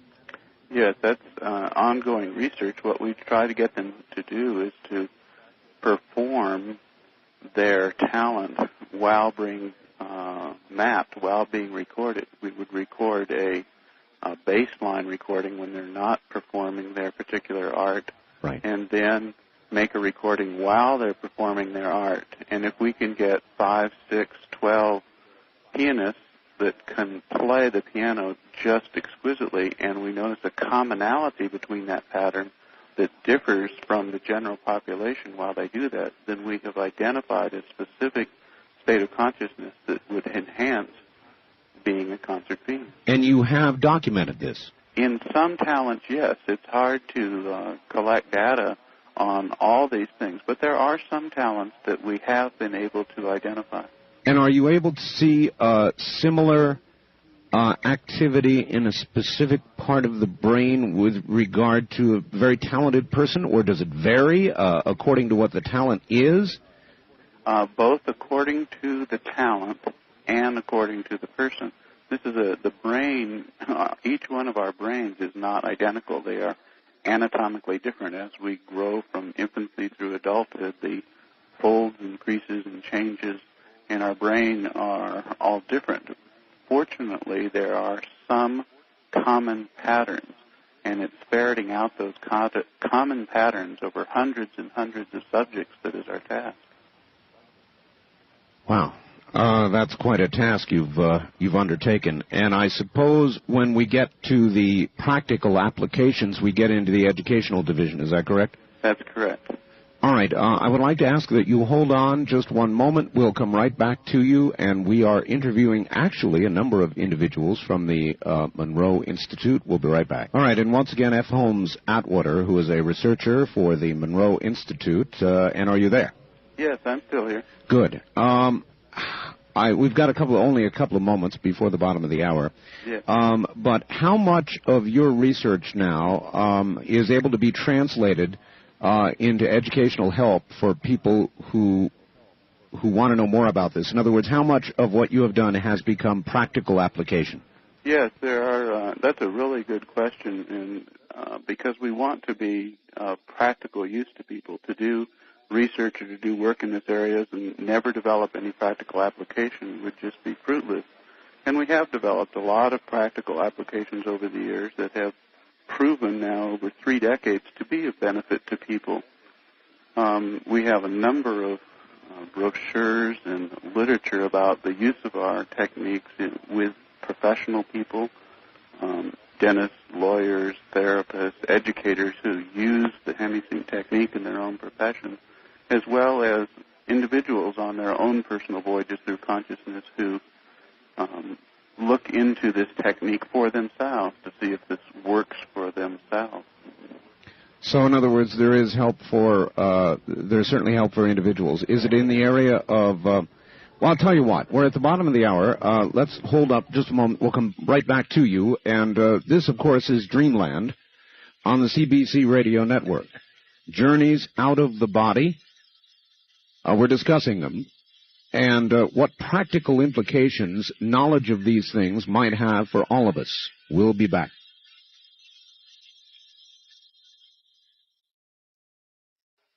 Everybody, welcome back. I am Art Bell. We're interviewing Robert Monroe of the Monroe Institute and Company, most recently F. Holmes Atwater, who heads the research division at the Monroe Institute. And back now to the group. Hello there. Hello. Hi, is this still David? Would you like to talk to Robert again for just a minute? Sure, go ahead and put him on. Thank you, David. Art? Yes, sir. I wanted to get our placement very accurate. We were very covert up until 1969, 69-70, simply for the reason that I was operating very conventional businesses. And I was very concerned when Journeys Out of the Body, I agreed to it, simply because I thought, this will affect my stockholders and so on in my company. Yes, of course. Interestingly enough, and they didn't read those kind of books. So there was not a problem then? Not a problem. It was very interesting, and so we were still very private, as it were, in our work that we were doing up until the mid-'70s when Estlin, I don't know if you know about Estlin. I do, yes. Yeah, heard about our work and invited us to conduct a workshop up on Big Sur. And we thought, this will give us a whole bunch of new subjects to test with the material that we have. So we agreed to it, and we went up and did a workshop, and they immediately invited us to go to San Francisco and do another one the next weekend. And we had never thought of doing anything like that. So we originally said, we got to give this a name. So we called it the M5000 program. M5000. The reason that if we had 5,000 different subjects that we could test, we would have a wonderful base for data. Of course. Well, it didn't work quite like that, but what happened was that we began to get calls from other people as a result of that about other programs, doing this program over in other ways in other places.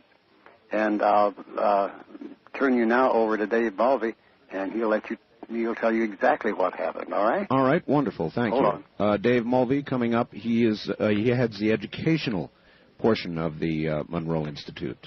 Well, not head exactly, but I am one of the trainers for the educational programs at the Institute. Fine, David. Yeah. Now, you take the science and you apply it. How do you do that? Well, that's correct. We have 4 basic programs. And one is a basic introductory program for people, and then we have 3 graduate programs. And we use this HemiSync technology to give people a set of mental tools.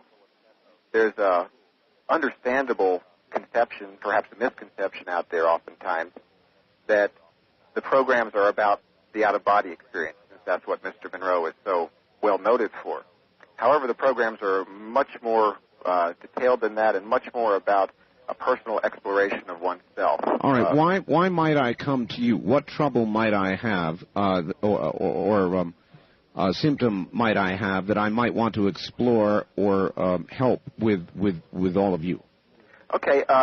Generally, I wouldn't say that people come necessarily with problems or symptoms, but more of a curiosity, a sense of wanting to know more about themselves, about their relationship to life and the physical side of themselves, and of course many people have at least an understanding or a glimmer of the non-physical side of themselves. So it's the curious who come here to find out more about who they are, and what we like to do is give them these tools that then they can take out and apply not only in terms of exploration of consciousness, but also in terms of day-to-day practical tools that they can use to enhance their memory, to keep focused in a business meeting, for example, or to tap into a greater part of themselves for creative problem solving. So concentration exercises. Yes. Using the HemiSync signals to help people get into specific brainwave states so that they can then learn to implant certain types of tools or encodings that they can then take out into their day-to-day lives. How well does it work? It works very well, and that's based primarily on people's subjective reports, mind you. We do get a lot of feedback from participants who come to the program, and we get letters and calls back of people who talk about how these tools enhance their lives in all kinds of ways, and sometimes ways that they might not be prepared for.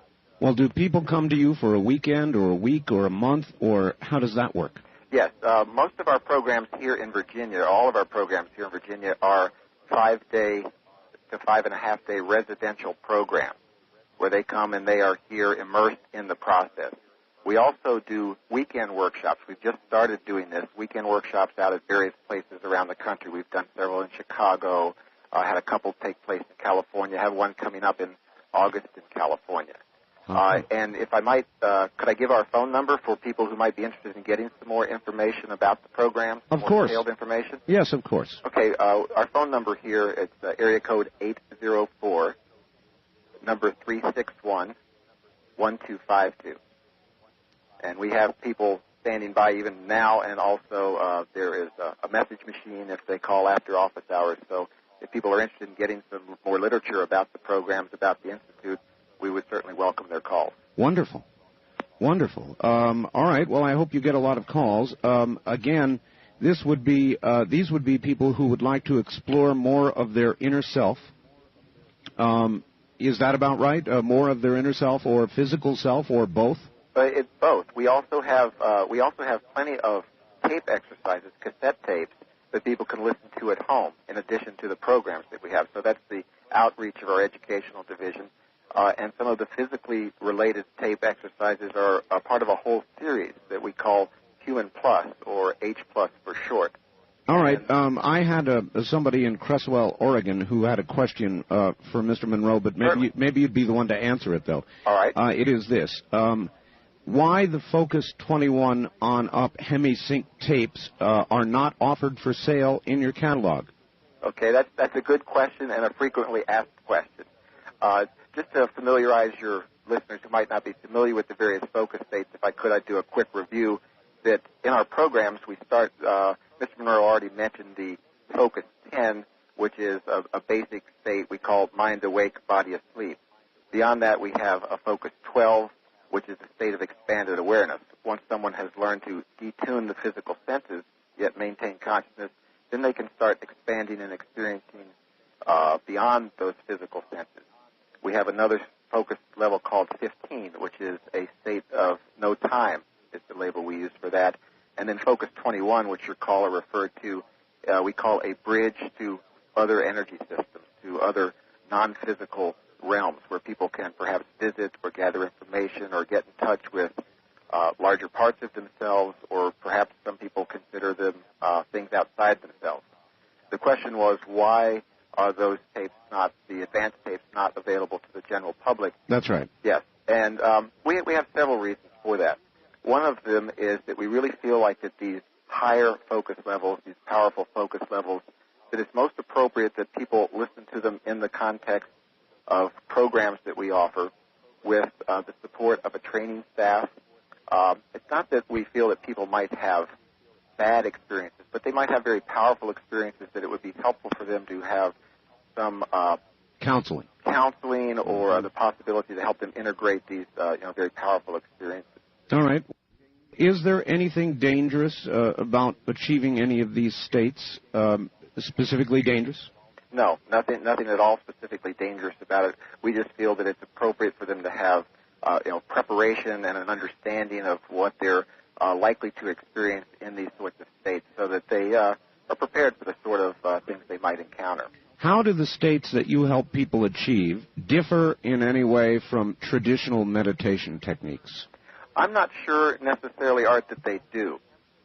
What we have attempted to do is to give them very neutral labels, like Focus 10, Focus 12, Focus 15, and we picked those numbers specifically to have no kind of loading on them, like no lucky 7s or 13s or anything. Sure. But numbers that would be as neutral as possible, so that no matter what discipline someone comes from, be it Zen meditation or some form of Hinduism or yoga or whatever, that they could work within their own system and yet use this Hemi-Sync technology to augment their inner journey. So then, David, is it the case that one might take several different roads to get to the same destination? Absolutely. And one of the things that I feel really strongly about, and one of the reasons I'm very comfortable in working with the process here, is that it is that kind of neutral process where we have literally had people from all walks of life, doctors, lawyers, engineers, scientists. We've had priests, we've had nuns, we've had swamis and rabbis, and even one fundamentalist minister who have come through the program and felt that there is nothing within this process that has to conflict with their belief system. That's not to say that they might not have experiences that give them something to think about, but we don't say that we have the answers. What we feel like we're doing are providing people the tools so that they can develop their own answers. All right. Wonderful. If you would put Mr. Monroe back, we'll go through some questions, and I'm sure we'll have you back on as the questions come up. Excellent. All right. Mr. Monroe is coming back on in just a moment. All right. I will take this moment to do a quick break. We'll be right back, and when we come back, once again, Robert Monroe. Back to it we are, and Robert Monroe, are you there? Yes, I'm here. Wonderful. I've got a couple of questions before we open the phone lines. Yes, indeed. All right.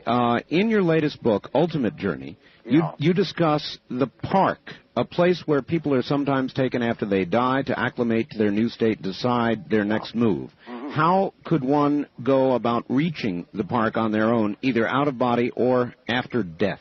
Well, let me give you I'll make it short as much as I can. All right. Our pattern has been odd, but it's standard. Where a need among the people who know it arises, we produce something that is effective. We have, for example, an emergency treatment thing that's used in hospitals during surgery, tremendously effective, and right at the present time, a major study is being done at the University of California at Davis regarding that particular thing that's been so effective for the last 5 years, and finally it's going to get an official report on it. That's one of the things. We have one for stroke recovery, for example. That is, and it's only because if a person needs it do we have it. Then this pattern in Ultimate Journey, have you read it? Yes, sir. Well, good. Then I don't have to go into great detail, but for the public a little bit. Right. One of the things that we had neglected was that we had happily, because we were operating so heavily in areas beyond physical life, we did not get to the issue of death itself particularly. And so what happened, very simply, is that as in so many cases, in my own case, the need outweighs anything else. And 3 years ago, my wife, Nancy, contracted breast cancer.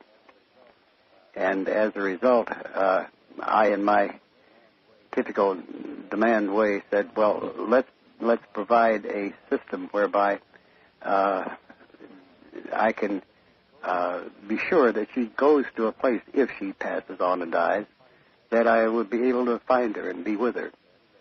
Item came out then that I had, as you read in the book, I discovered that all the way back in the 60s, I had been escorted to a place called the Park, which is a way station for people after they've died so they can cool off from the trauma, as it were, of dying and figure out what they want to do next. Yes.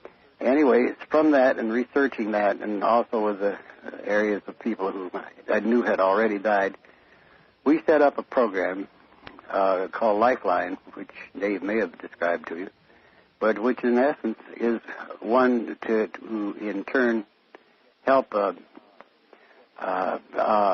get totally familiar with the process of moving from Focus 23, which is right after physical death, up to what we call Focus 27, which is this park. We didn't invent the park. It's been there for millennia, I found out to my great surprise.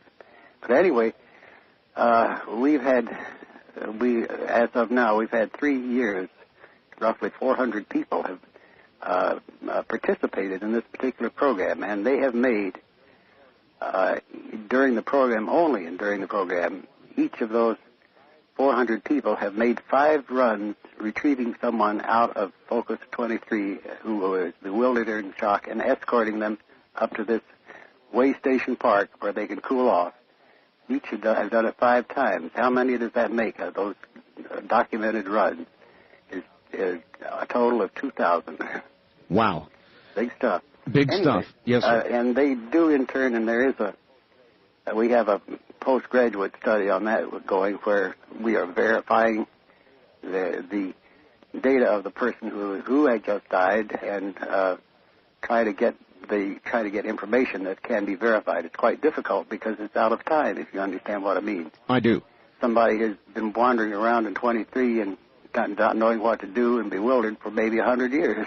Right. Okay. Well, that leads me to this. You discussed the concept of time being a physical, earthly phenomenon. Yes, that's right. Accepted as a condition of entry. I gather this, that lives, times, and events are happening simultaneously. This is a very confusing concept. It is indeed, and it's very, very surprising how we are locked into certain things that are peculiar to time space, and time is one of the key ones. And when you get up into these other state beings, you got to realize that time is not. You can go backwards or go forwards, and this, in your own personal life and in other lives, you are locked into. We think 1994, but it isn't so. But it is not so. It is not so. What do you think of lucid dreaming as a springboard to having an OBE? And also, where do dreams fit into the picture? Do they? Well, I'll pose the real thing that's getting more and more our theme, and that is that lucid dreaming is the equivalent, we found out over the years, we did that a long time ago, is the equivalent to our Focus 15. Lucid dreamer can evaporate the dream, and there he is. He's in the equivalent of our Focus 15, which is a nice place to play in terms of no time, because you can then move that time around in other areas. How do dreams things? The one thing that we've come, we call it the process of converting unknowns into knowns, or converting beliefs into knowns. That they are not particularly important unless you can do so. Well, one of the things is that, excuse me. All right. The important thing is that we have grown to know that what we are is far more than this one single life, and we are totally in a form of consciousness that is very local, as it were.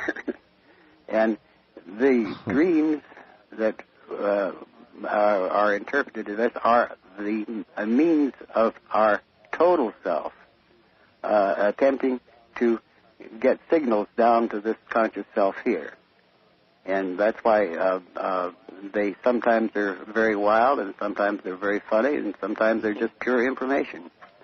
But that seems to be the direction that we feel that humankind has to go, is to begin to get past this discriminator circuit, and that's what we are doing, and get into that knowledge of that totality of what we are, and that it's being done. We're not the only people doing it, of course. Mr. Monroe, you've done very important work. It's known internationally. I want to ask you a hard question. All right. When your time comes and you pass, what will happen to the Monroe Institute, and will the work continue? That is very specifically has been set up to do that. There's much too many people involved in it, not just here, but as you said, worldwide. I can give you a number of illustrations, but it is being set up so that it will have a support system to continue well into the 21st century. Well, that's wonderful to hear, and I know a lot of people have wondered about it. If we could, Mr. Monroe, very quickly, let's try and begin to take a couple of calls here. On our toll-free line, you're on the air with Robert Monroe. Mm-hmm. Hello. Hello. Yes, sir. Where are you calling from? Seattle, Washington. Okay. Do you have a question? We don't have a lot of time here for the topic. Yes, I do. I would like to know where Mr. Monroe first learned about this technology. Okay. We've kind of covered that, I would say, but Mr. Monroe, a quick answer? Quick answer. Where I learned about it, I found about it the hard way. I'm the monkey that fell out of the tree, if you want to put it that way. And I had to figure a way to get back up into the tree.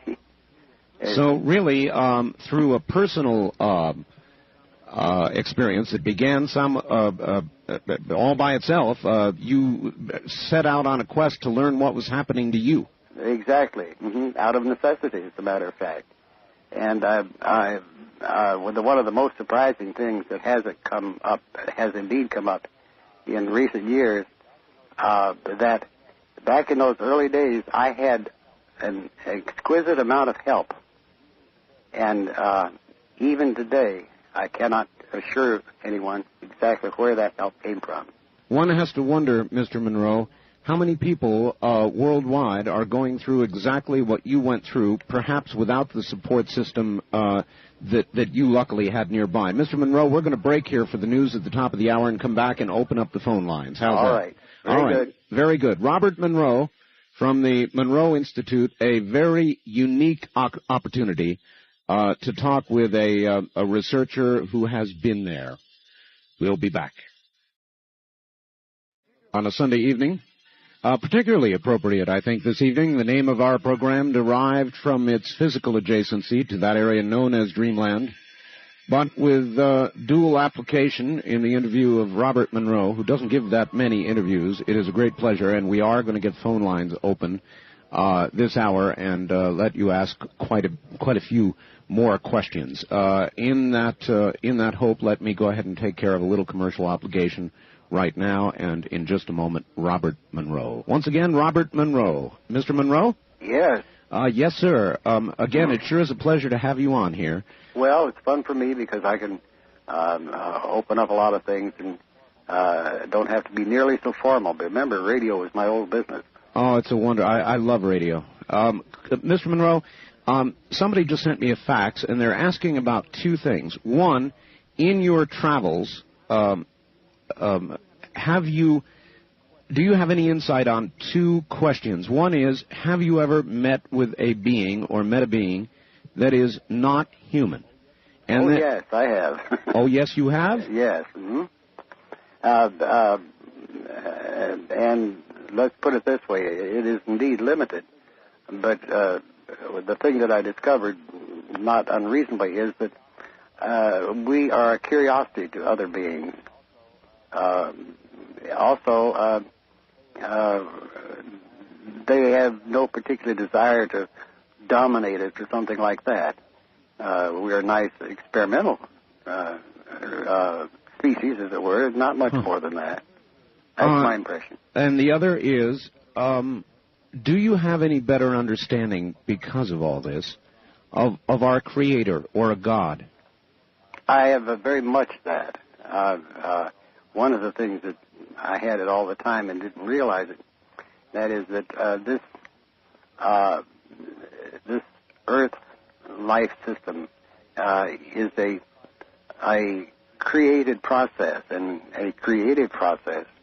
And I can, as an engineer, go look at the leaf on a tree and see the design of it and what it's aimed to do, and that is it's a transducer, as it were, and it can stand all sorts of winds and everything else, and when it's through for the year, it drops off. That's really a very scientific, creative thing from my point of view, but it is creative. Yes. And then in working on this further, one of the things that was so utterly fascinating to me, that there are portions of this Focus 27 beyond, this is beyond time and space, believe me, it's the last vestige of active human thought. But there, I was astounded to discover that there is some type of energy field there that lets the human mind be a creator and create carbon life. I was astounded to discover that. Moreover, part of my contract, I guess it was, for the help that I have received, is the idea that going back and looking at the source of this creative process. And I got as far as what is I called the emitter, for lack of making a common term, and the creator or creative process is behind that. And there is an aperture through which one can go, but not until they're complete, as the people waiting, or people, it's not quite the word, the beings waiting to go through there, massive things, they pass some of this information along to me. And yes, that's one of the things that in turn has certainly come very much to my knowing, and that is that I know as I sit here how our civilization is restrained in terms of anything that's non-physical. We don't know anything about it in any way, shape, or form. And the options that are available to us, after we are no longer physical here, instead of being, one of them, of course, is being the human addict and go back and live another life, because you get addicted to being human. But there are so many other opportunities or options along that spectrum of energy. And one of them is to go and, I'll put it in the crude way, I try to make it in ways that we can understand it now. Of course. And that is to shake the hand of the Creator and say, well, this is a great job. Not prostrate and in adoration, but just to say, you're a real smart one. All right? Wow. All right, Mr. Monroe, let's go to the phones. Every one of them's locked up and wants to talk to you. All right, go ahead. Let's do it. On the wild card line, you're on the air with Robert Monroe. Good evening. Hello there, this is Fritz calling. When Shirley MacLaine's 5-hour television special, Out on a Limb, was aired way back in January of '87, some of her highlights was astral projection. It did make a lot of waves. Of course, her book with the same title did make the radio and television interview circuit years before that, and many millions of people were exposed to the OOB subject. Now, Robert, we need another catalyst to push that subject to the people's attention. After all, they could join the Cosmic College for free. Yes, indeed. Well, we have not made a big point of being widely known yet. We did a slight study to indicate how many users have been used in the methods that we have available and put forth out of demand, but not out of advertising. And we figure that there have been a little over 2.5 million users of these various types of exercises on tape that we put out through the years. And these are a means of beginning to do the very things that you're talking about. Mr. Monroe, I recall he mentioned Shirley MacLaine. Yeah, another thing, that reminds me. I got very amused that in Shirley's movie, in her picture, I think she was the one that went into a bookstore looking for something, and right in front of her eyes was my book, Far Journeys, I think it was. Yes. It was very funny, and I thought, She alluded to the possibility or claimed that she had traveled toward the moon away from the Earth. Mr. Monroe, there are limitations that we believe we face physically with travel to other planetary systems with regard to the speed of light and all the rest of it. I'm sure you're well aware of that. Might out-of-body experiences be a way ultimately to travel where otherwise we may never go? Absolutely. We did a great deal of that in the mid 70s. And these were engineers and physicists principally. And we saw all the stuff on the moon before our shuttles and stuff got there. We went out to Mars and out beyond that. The trouble is, we found that we got nervous about going beyond the solar system, knowing how we might get back. We might get lost, until we found out it was very simple. All we had to do is to think back to our physical body, even though we may be 100 light years away, and we'd have no problem at all getting back. And you didn't even know, and you say, well, where have you been? Out there. We could say out there. Well, maybe NASA should be talking to the Monroe Institute. We've had some NASA people through. Oh, you have? Oh, yeah. On the wildcard line, you're on the air with Robert Monroe. Hello. Hello. Mr. Bell, this is Tom out of Seattle. Yes, sir. Oh, my God, I finally got through. This is incredible. I've had out-of-body experiences, I think, starting back when I was about 13. Yeah. I thought they were nightmares and things like that. Yeah. And as I progressed through my life, I remember about 17 got more severe, and then got away from home. And then in my late 20s, it got extremely severe. And, I didn't know they were out-of-body experiences, that they were nightmares and something, freaky. And then all of a sudden, I started having control over it and kind of enjoying it. Good for you. Good for you. And then, all of a sudden, just like you were just saying earlier about that actress, I walked into a bookstore, and lo and behold, I'd never been there before. I didn't know what I went in there for. There was your book in front of my eyes. Very good. And I started studying it, and I started practicing it. Good for you. And I never felt so good, spiritually or physically, after I'd go out of my body and then come back. And then I started, over a period of time, losing the power. I don't know what I was doing wrong. I just felt there was, I don't know, it's kind of hard to explain. There's something very weird. I was experimenting with it. I actually did 2 experiments, unscientifically, of course. I'm just a truck driver, that proved it to other people that I actually got out of my body, went by them and did things, and could see things while I was supposedly asleep, which I wasn't. You know what I'm talking about.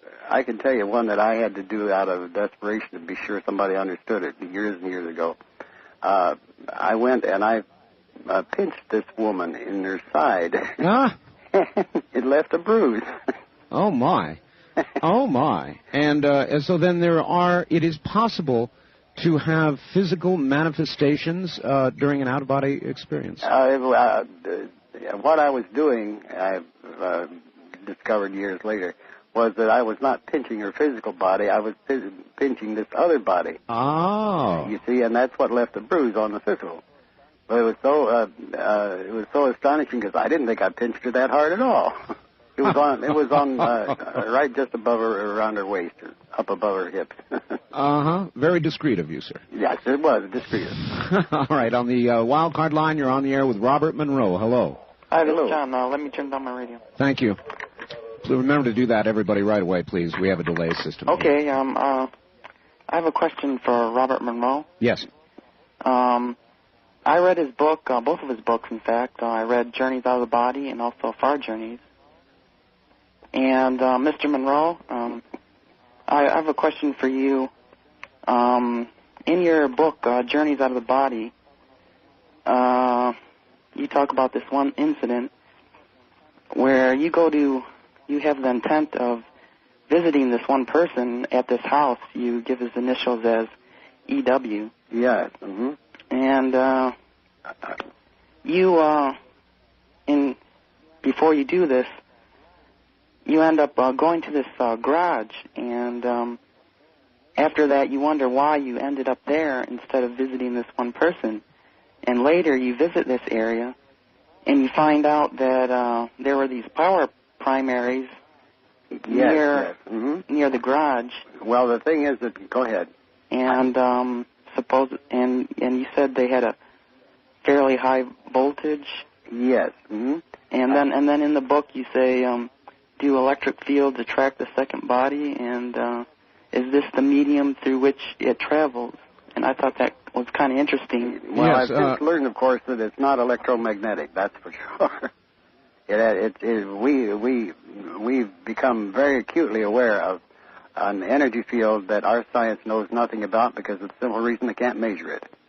And you are using this right now. In other words, Skip was talking about brainwave patterns, but these are generated by this other energy field, and they're the effect, and the causative factor is this other energy field. And there is no relationship to the electromagnetic energy? No, not as such. All right. We tested that very thoroughly. On the wild card line, you're on the air with Robert Monroe. Hello. Yes, good evening. This is Brian from KLPE country down here in Medford. Yes, Brian, you have a question? Yes, I'm just curious if he answered one of them partially. I had 2 of them, then you were talking about documented proof of this experience happening. And so if you have someone pinching a woman, but has there been scientific studies done with that they have documented? And second, if you're out there somewhere and something happens to your physical body, what happens to you out there then? All right. Well, it depends on how much it happens. One of the things that gets you back to your physical body, and you're out having a wonderful time doing all these things, and you get an urge, a signal to come back. And as in the early times, you were concerned, something's going wrong, the building's on fire where my body is, and all this kind of thing. And you know what the most common thing that pulls you back is the fact that your bladder is full. Yeah. Well, that'll pull you back and motivate you all the time. He also asked about documentation of physical effects. We have those. We don't make a consistent practice of it, but they occur quite naturally in what we do. And we have quite a long line of them in terms of that. But you see, again, we're dealing with an energy that cannot be measured scientifically, so you can only measure the effects of the energy. You understand the difference? Yes, sir. All and right. That's the problem. All right. Wildcard line, you're on the air with Robert Monroe. Hello. Hello, Mr. Bell. Hello, Mr. Monroe. Hello. I think you'd probably if I said this in the past, you'd probably think I was nuts, but... No, I wouldn't. I've had quite a few experiences with astral projection, and in which case other people actually experienced my being there.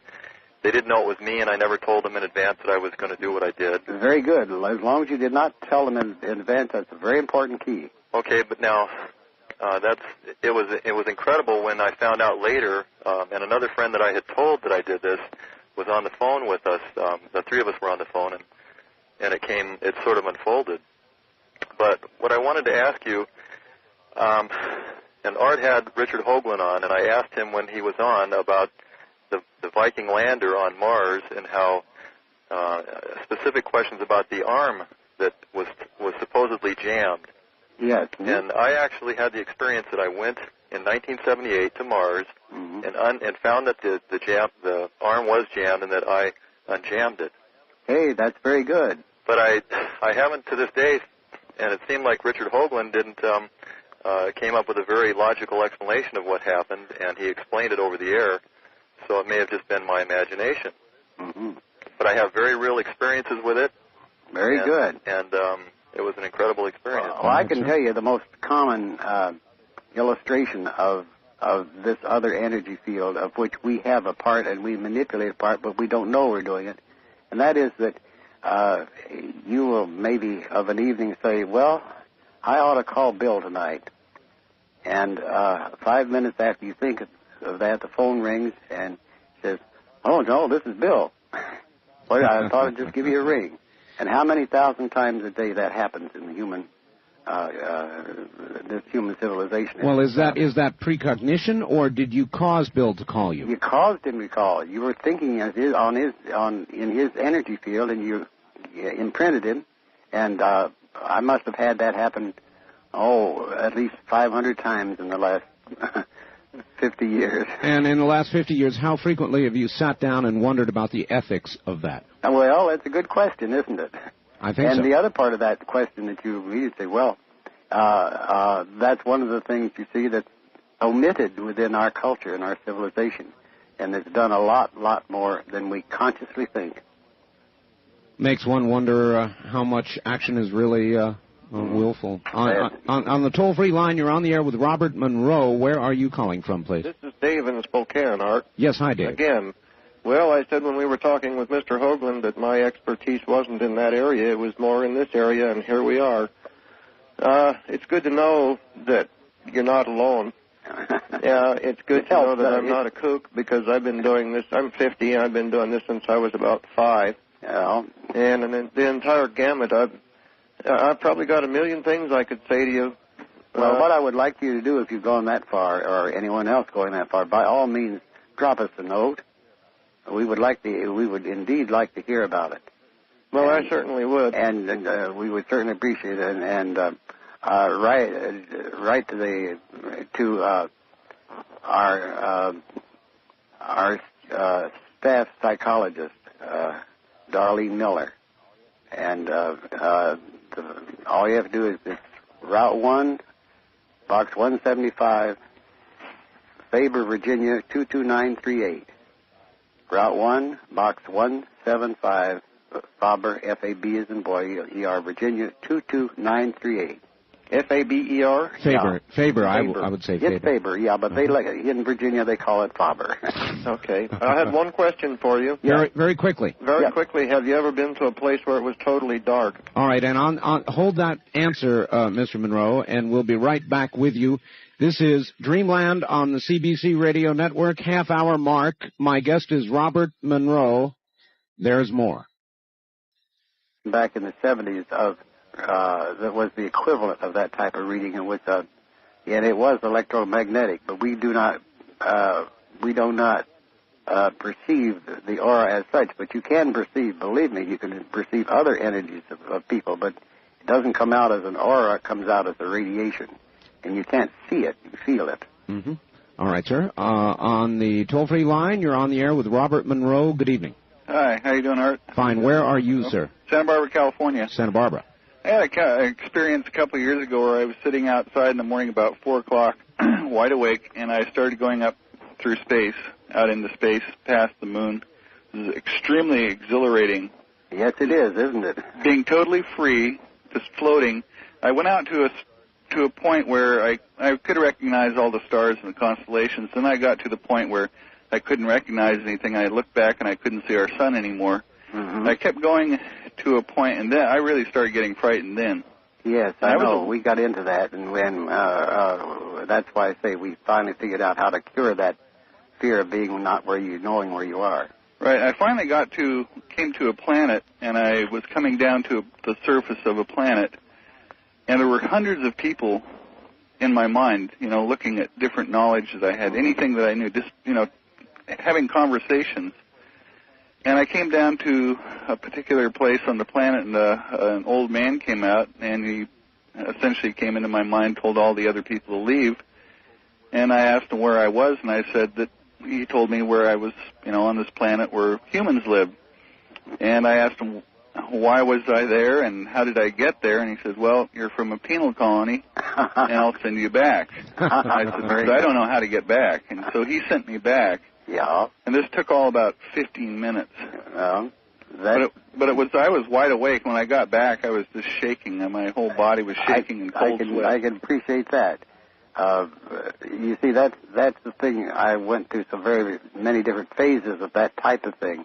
That's why being very much too left brain, perhaps, I in turn have to get these into a form where we say, well, first experience it, and then after that, get your left brain in to analyze it and control it.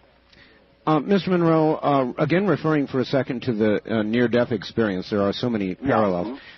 There are a number of doctors now who say that the classic vision that people have, that is of a very bright light with surrounding darkness, is merely a product of the dying synapses of the brain, that the synapses will die from the out moving inward, and that's what that white light is. That's as good a definition as any. What we call Focus 22 is that tunnel. Is that tunnel? Yes, and this is how we commonly identify it. I see. Incidentally, speaking of this one time thing, I enjoy so much the name of your series, your program called Dreamland. Yes, sir. So we better change it a little bit. Maybe I can help you change it. Add some nice wild stuff. But what I wanted to let you know, because it relates to a little bit what we're talking about. We have a new series for use in residences and in hospitals and hospices called Going Home. And it is designed for a person with a terminal illness or injury. And we just put that out within the last 2 months. And what it is designed to help not only that terminal subject decide where to go after he or she dies, and what to do by giving them a guided tour, as it were, and then giving them the option to do whatever they want to do. Most importantly, that's half of this series. The other half of the series is for the support group, the family, friends, and loved ones, and the caregivers. Sure. So that they need the help to understand this too. And it's got the support of psychologists and caregivers all over the United States and Europe.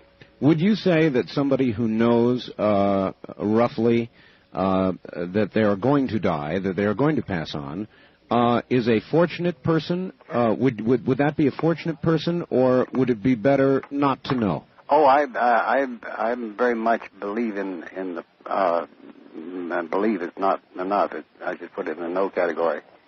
That we should have a choice in dying. Absolutely. I think that the individual, because we have discovered them already, and through the research that we did for this new thing, and that is that many people have a death wish, and it's not. You can't stop that death wish. They'll get a stroke, and then they'll get cancer, or whatever it is, and that reason for that can't be detected because when you meet them after they've got the process underway, and they don't know this until some do, but they don't really consciously know it. It's because they've completed what they came to do. And having completed it, there's no sense in hanging around. And it's that simple. I had a very dear friend who did exactly that. And no one knew why he would have a stroke, and then after that was taken care of pretty well. Then he developed abdominal cancer. And until I met him after he did, I didn't see any reason why it was, but he had done what he had done. He was ready. He was ready, and there's no sense in hanging around. His grandchildren are all fine, everything's in good shape and whatever, and he completed what he wanted to do. And so he just simply died. You can't stop a person in that case, don't you see? Yes, sir, I do. You can put him on life support or whatever, and you can keep his body working, but he's gone. All right. On the toll-free line, you're on the air with Robert Monroe. Hello. Hi there. Hi. Where are you, sir? I'm from Phoenix. Phoenix. This is Henry. Hi, Henry. This is fantastic. I wanted to ask a question about the vibration you felt, sir, originally. Is that like an inner electrical, like a finer electrical feeling than you would get from household current? Is it something like that, and quite exhilarating? Yeah, it felt that way to me initially, and I have long since discovered that it was not electrical at all, because I even had a test at that time to see what it was, and it was not even showing as a mechanical vibration, neither that nor an electrical one. So what else was it? You see, our science could not measure it. So, Mr. Monroe, you would tell people, do not fear death? Absolutely. I think that's the point, is that it's a terrible thing to fear it that much. Because when you're ready, and it may well be that that's what we do with our going home. We help people become aware of the opportunities that exist beyond physical death. Mr. Monroe, will we ever come to a full understanding of the process of life and process of death? Are we ever meant to know, do you think? Absolutely. The point is, you see, you are growing a new personality, and there is this discriminator circuit that holds all this back till your personality, your intellect, your intelligence self develops. And once that develops, then fine, it's all open. It's absurdly easy.